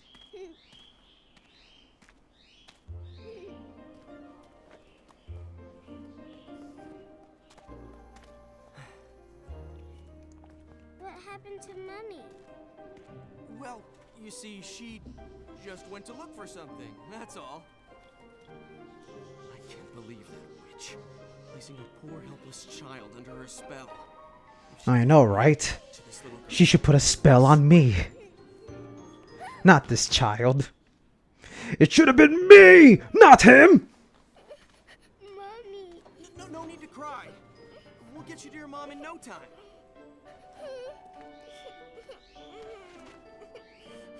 Here, I've got some candy if you want. I wish I had the magical ability to summon lollipops at the snap of my fingers. That's a magical ability that Lucas should spend more time honing in on. What is this? It's yummy. I don't know. It's candy. Strawberry, I think? I found it on the floor at some point. I'm sure it's okay. It's just got a little bit of dust on it. Yes, he is. His name is Cheshire. Absolutely. Gracious and Glorious are definitely like the modders in... is it modders? That's how they call, right? The modders in Doom Eternal. At first, you hate them, but once you know the game mechanics, they're fun as hell. I think it's Marauders. Correct me if I'm wrong, but I think it's Marauders. It's been forever since I played Doom Eternal. And Doom Eternal is a really good game. Now, all I have to figure out is what to do about you. Marauders, yeah. Seat I knew it sounded a little weird because when I said modders, I was like, wait a minute. There's already modders in Doom. They like to mod and put Doom in just about any machine they can. I don't think you know who the real mod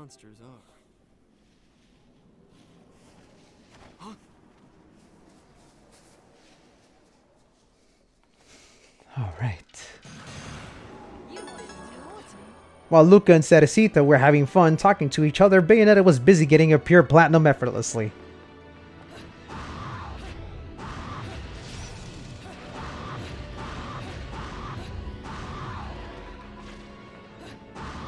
Okay, now before we progress, I think there is a hidden verse back here.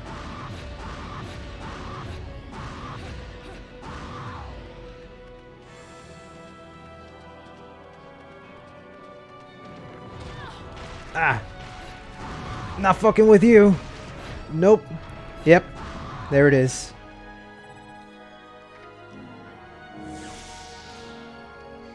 Doom Eternal is basically the first-person character action game. You're right.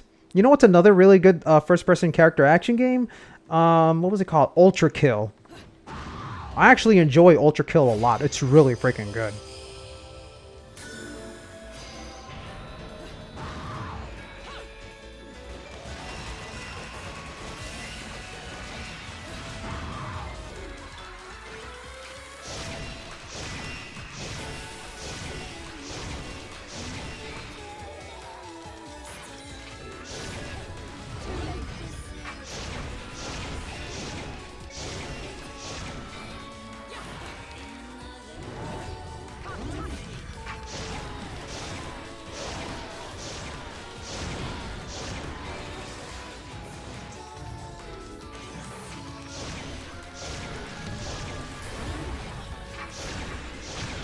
Dead!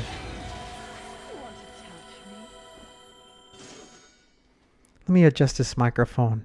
I am coming in loud and clear, right? I want to make sure because I did readjust this microphone.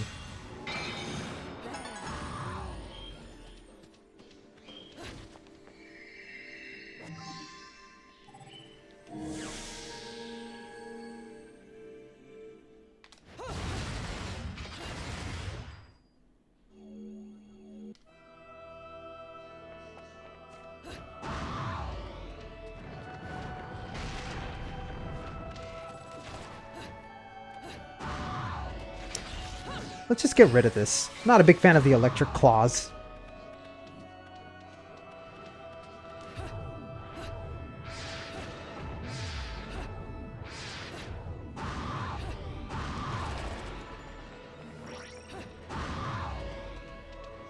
Now, of course, we can jump down here, but we should not be doing that. Instead, let's break down this wall because it uncovers a hidden platform, which shows us this treasure. But that's not all.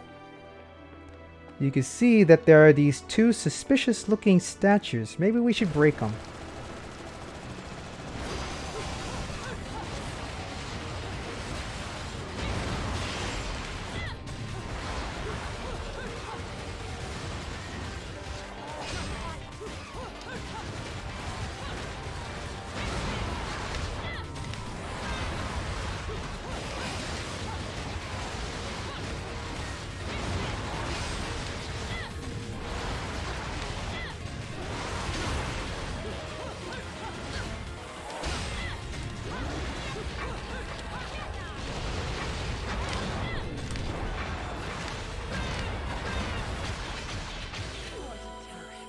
Get out of here.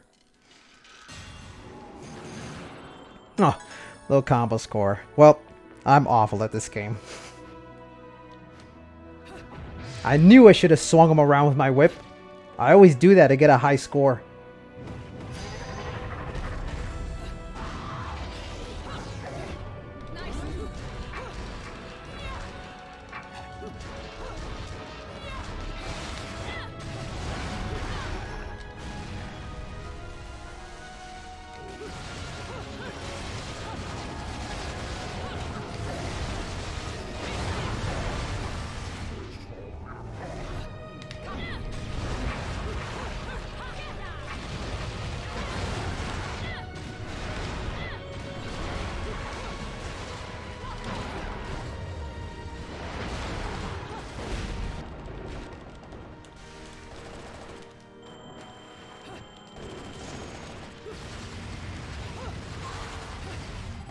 I like to do this trick. Hold on.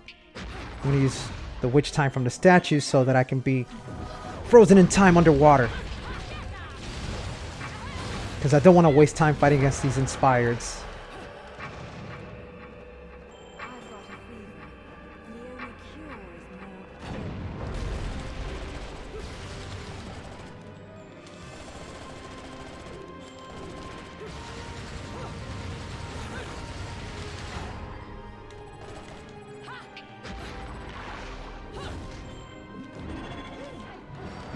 Ah, oh, I missed that shot. No, no, no, do not go away. There we go.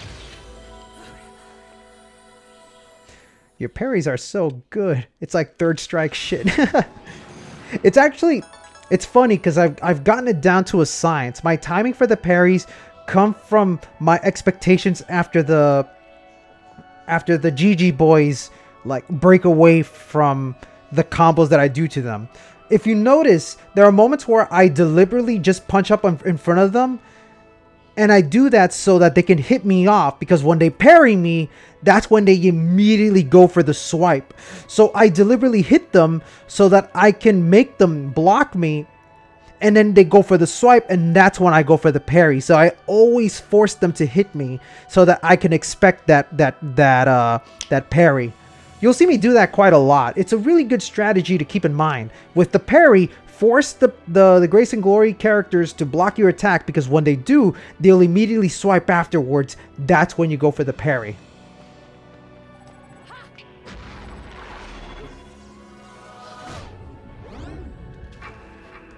Hey, Ultima Weapon 2000, how's it going? Thanks for catching the stream.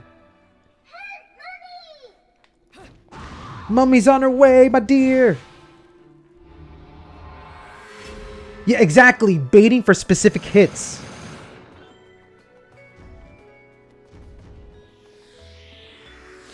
I've played this game for so long that I kind of know exactly when to bait in the Grace and Glory characters. Although there are moments where I do try to expect their other attacks, so I don't always bait. It's like a mixture of expecting and forcing to expect. I don't know if that makes any sense.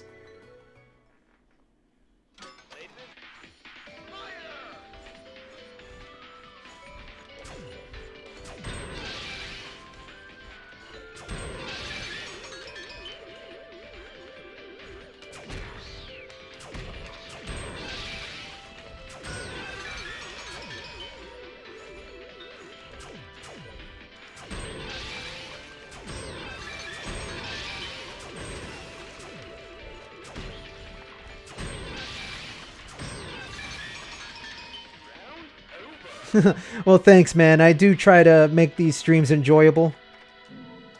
It's always great to hear that people love the stuff that I make.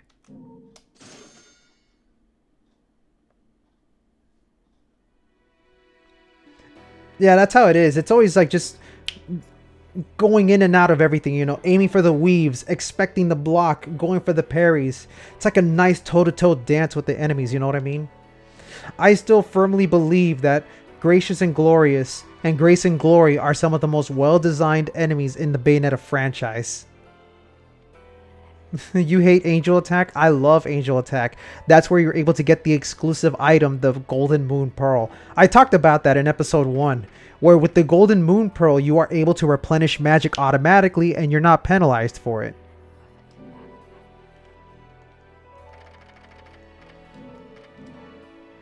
But still, I can understand why people may not like it. I just feel like Angel Attack works as a little breather. After you've gone through a tough chapter, you get to sit back and enjoy this nice little minigame. You don't even need to play it. You can just skip out on it and sell the bullets for Halos.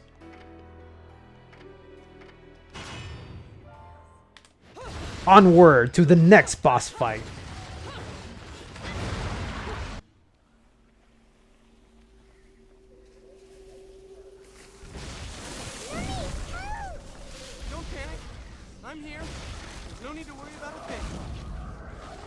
Oh man, I forgot this boss fight. I actually hate this boss a lot.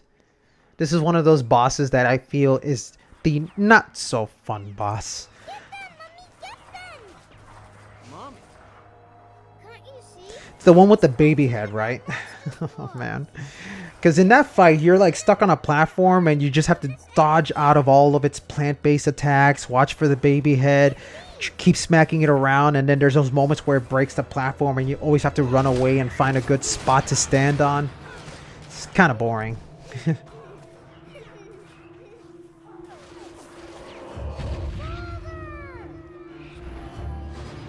Yeah, a lot of people don't know about the Golden Moon Pearl. That's why I'm here to mention all these things to you guys. I've brought up so many things that people are shocked to hear for the very first time.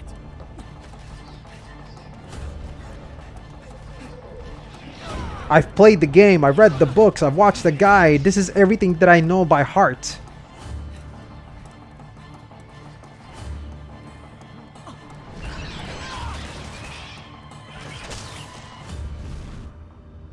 Nice.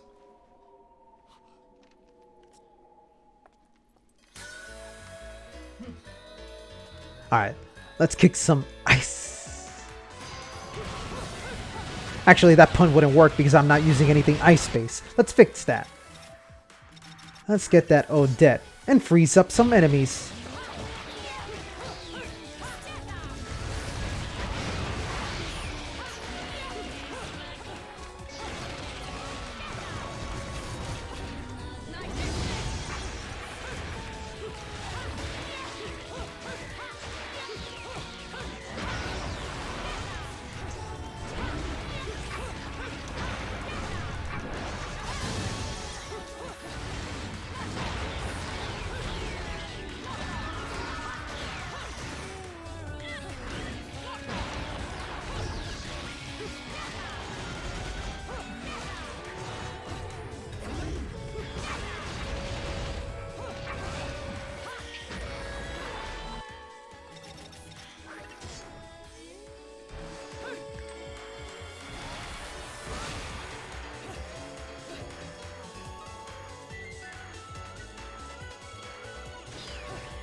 Let me just prepare for the boss fight. Let me go ahead and swap over to this. And swap to that. Okay, we're good. Come on. I didn't really use Odette a lot because I kept swapping back to the other. Force a habit. Force a habit. Odette's pretty cool when it comes to its freezing properties though. When you freeze an enemy, you get to pick up their ice block and toss them to another enemy for damage. I was trying to do a cool finisher with where the hand throws the ice to me, but it ended up throwing the enemy in a different direction. So, you know. Oh, sorry, Luca. Better luck next time.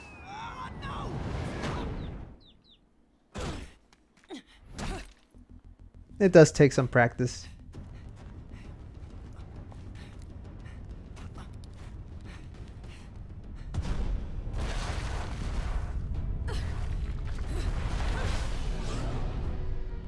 Alright, let's see if I can deal with this fight.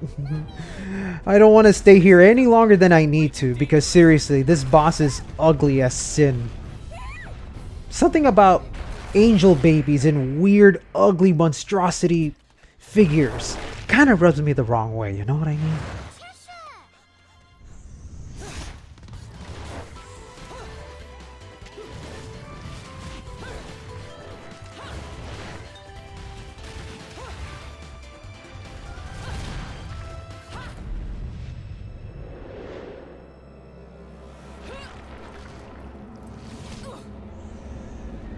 It just had to be the tentacles, didn't it?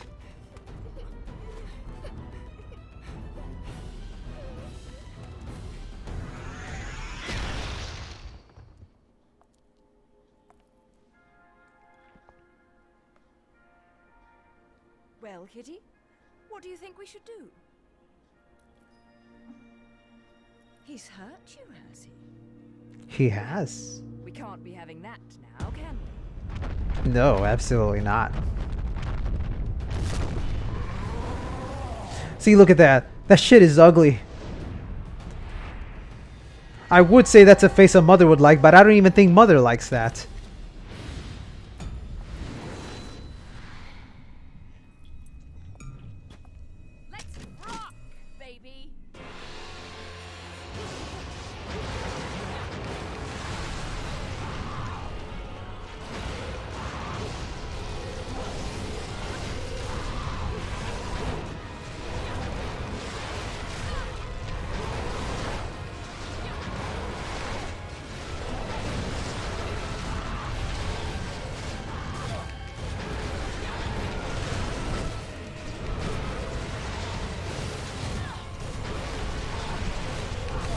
Oh, come on.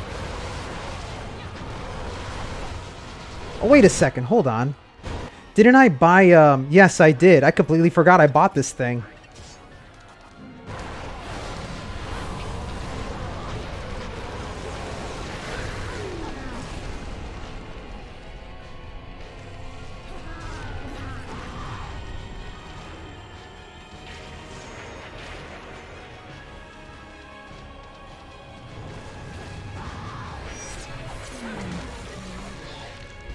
Ugh, that's so gross.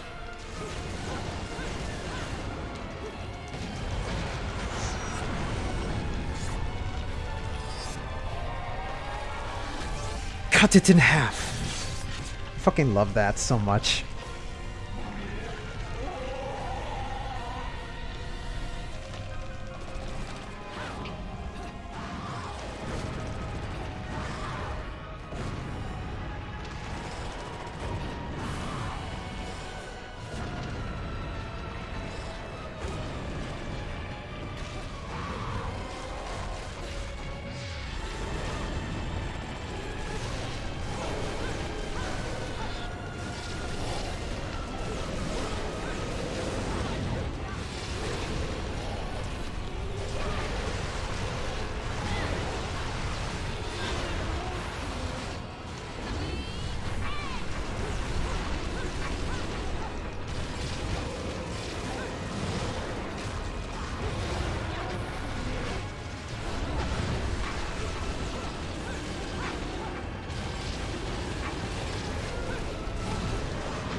QTE. Oh, saw that coming.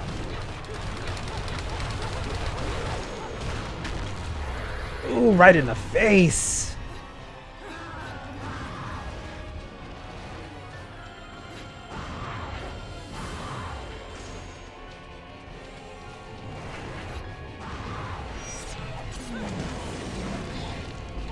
Luca would definitely be a great dad. Just ask Viola. Hint, hint. Cut.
Another QTE.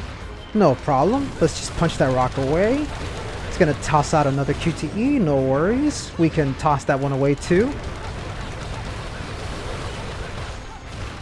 Right in the face, baby.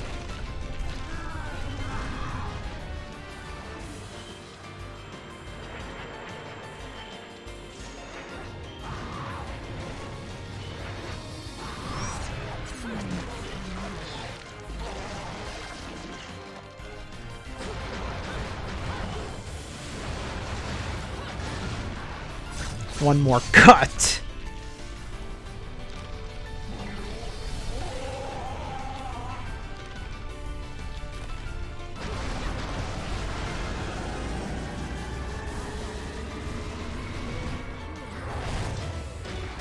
Nope. Sorry. You'll have to try again another time. Hopefully never.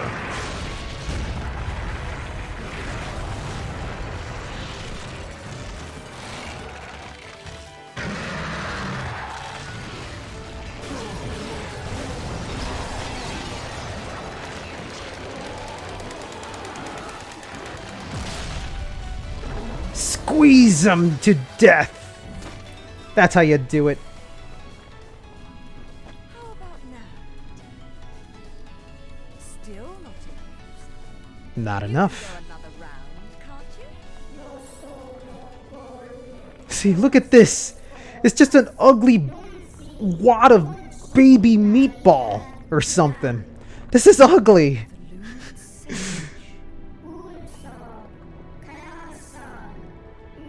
When you really think about it, this creature is a giant spaghetti and meatball monster. I mean, the tentacles are the spaghetti, the ball's the meatball.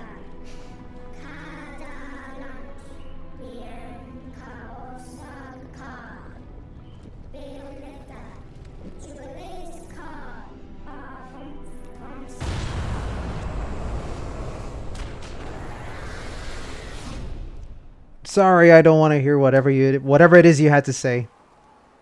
Now, where are my new best friends?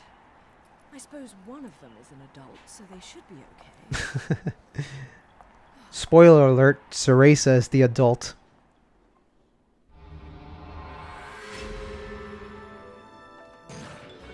Oh wow. I ended up with a gold score. Okay, well, I was going to say that this is the end of the stream, but if you will permit me, I would like to do a round 2 of that fight so that I could end it on a platinum.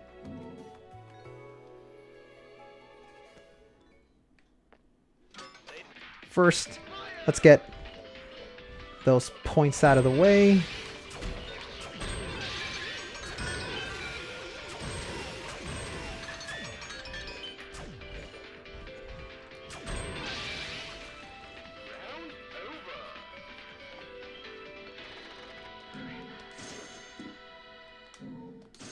Alright, hold on.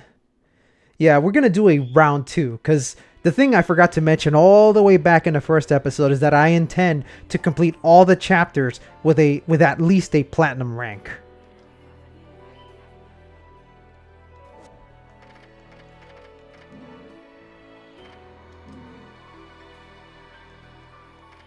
Let's take it from the top. No damage.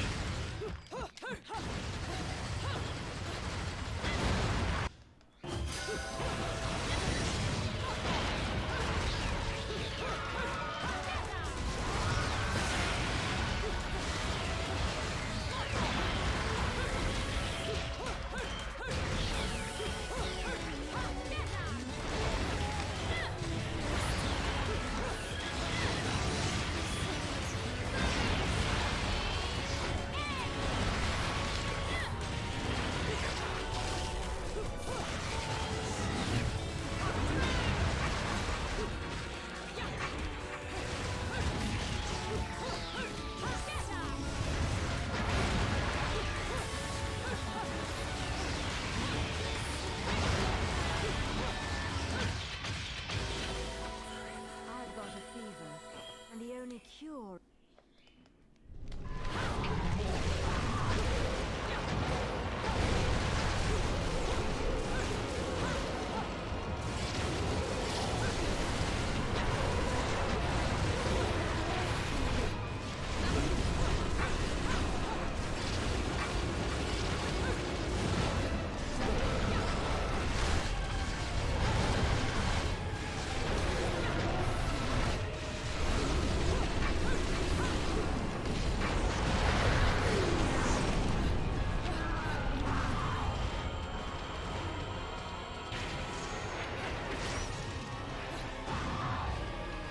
Come on.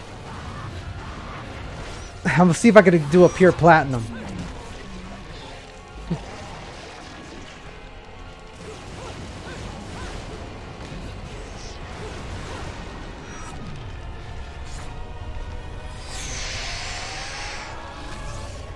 Slice.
There we go.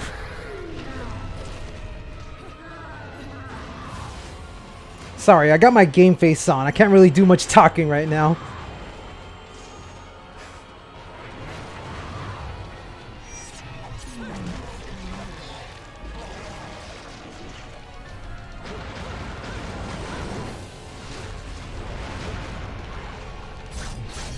Chop it up.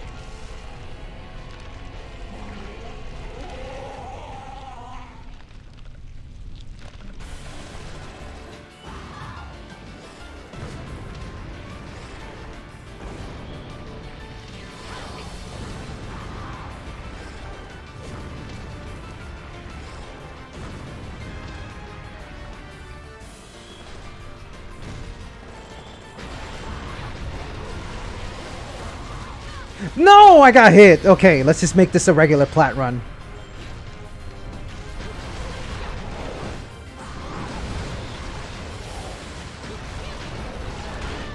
Ah, come on.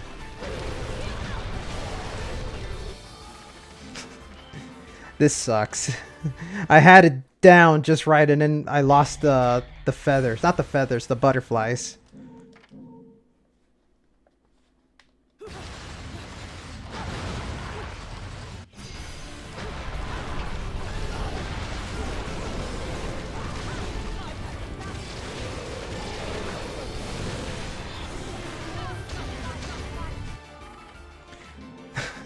I'm sorry, I'm being a little stubborn here, but I just hate this boss and I would rather get the hard stuff out of the way.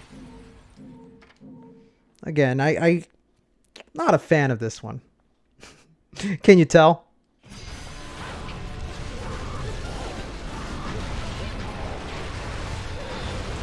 It's just there's so much shit going on here, man. Oh my god. Now it feels like everything is snowballing down to hell.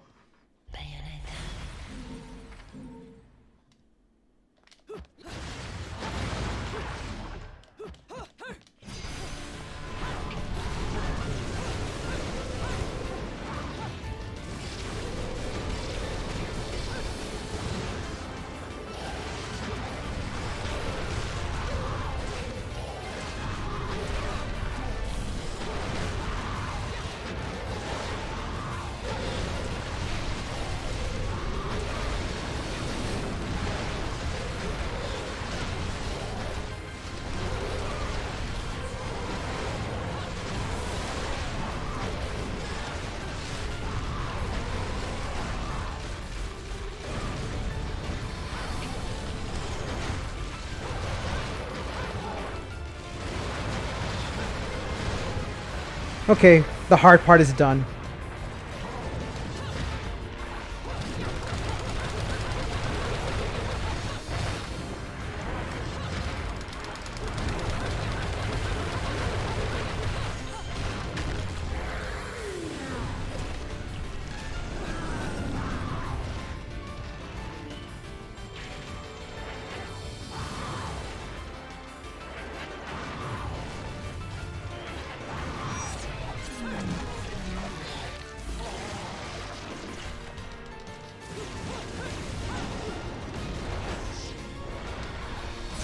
The final swipe. That's it. It's all over.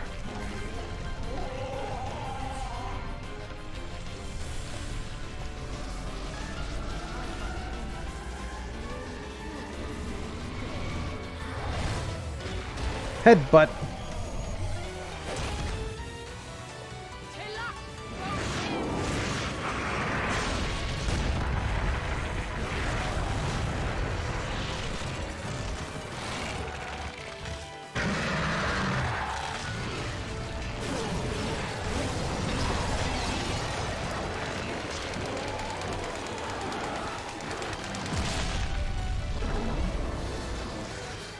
Whew. Alright, we're done. That has to be a pure platinum. Yep. First try. Oh boy.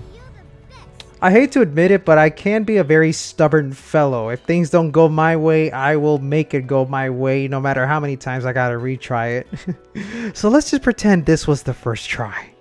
Okay?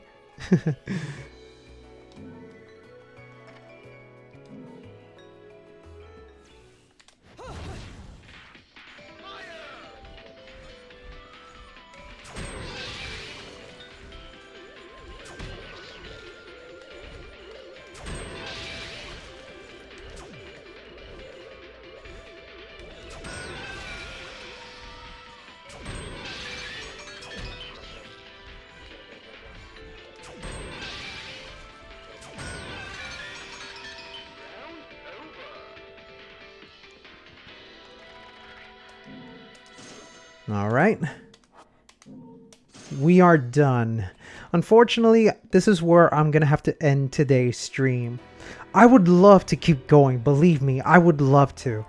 But unfortunately, I do got plans today. It involves, you know, helping out with the family, hanging out with some friends. It is a Friday night. But just like with all of the previous streams, I will come back and continue streaming the Bayonetta series Friday afternoons, 3 p.m. Eastern Standard Time, or maybe a little earlier like what I did today, that I started streaming at around 2 p.m. Yeah, there really isn't much else I can say. You'll notice I haven't been very informative throughout this entire chapter, or I should say this entire episode, and that's because I feel like I've already said what needed to be said.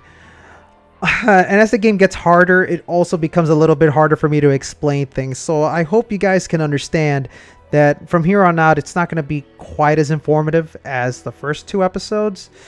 But I'm going to try to continue making these as entertaining as I possibly can, you know. We're getting there. I think we're at the halfway point now, right? Chapter 12. Let's see, 12, 13, 14, 15, 16, 17, 18. We still got about 6 chapters to go. But yeah, hopefully you guys can be able to check out the next stream in the following week. And as for Splatoon 3, I don't know if I'm going to be able to stream it. But if I do, it should be tomorrow around the evening. If not, well, you guys are free to friend me through Switch. Add my friend code if you want to be able to add me. Make sure to check out the description at the bottom of this video, because in the description is the Discord channel for my private Bayonetta Lab Corner group. This is a Discord channel that is dedicated to talking about the mechanical side of Bayonetta, the techniques, the combos, the intricate stuff. It's not about story discussion, although I do allow for that. It's more of a place where people can talk about how to get really good at doing combos. It's also a place where people are allowed to share their friend codes, their Steam accounts, everything, so that everyone can be friends with each other. So if you guys want to find me and you want to friend me through the Switch, make sure to check out this Discord channel, because that's where my friend code is. And well, if I don't see you tomorrow, I will see you next week. So until then, stay wonderful and have a great evening. Thanks to everyone who came in to watch the stream. I hope you guys have a great time. See you later.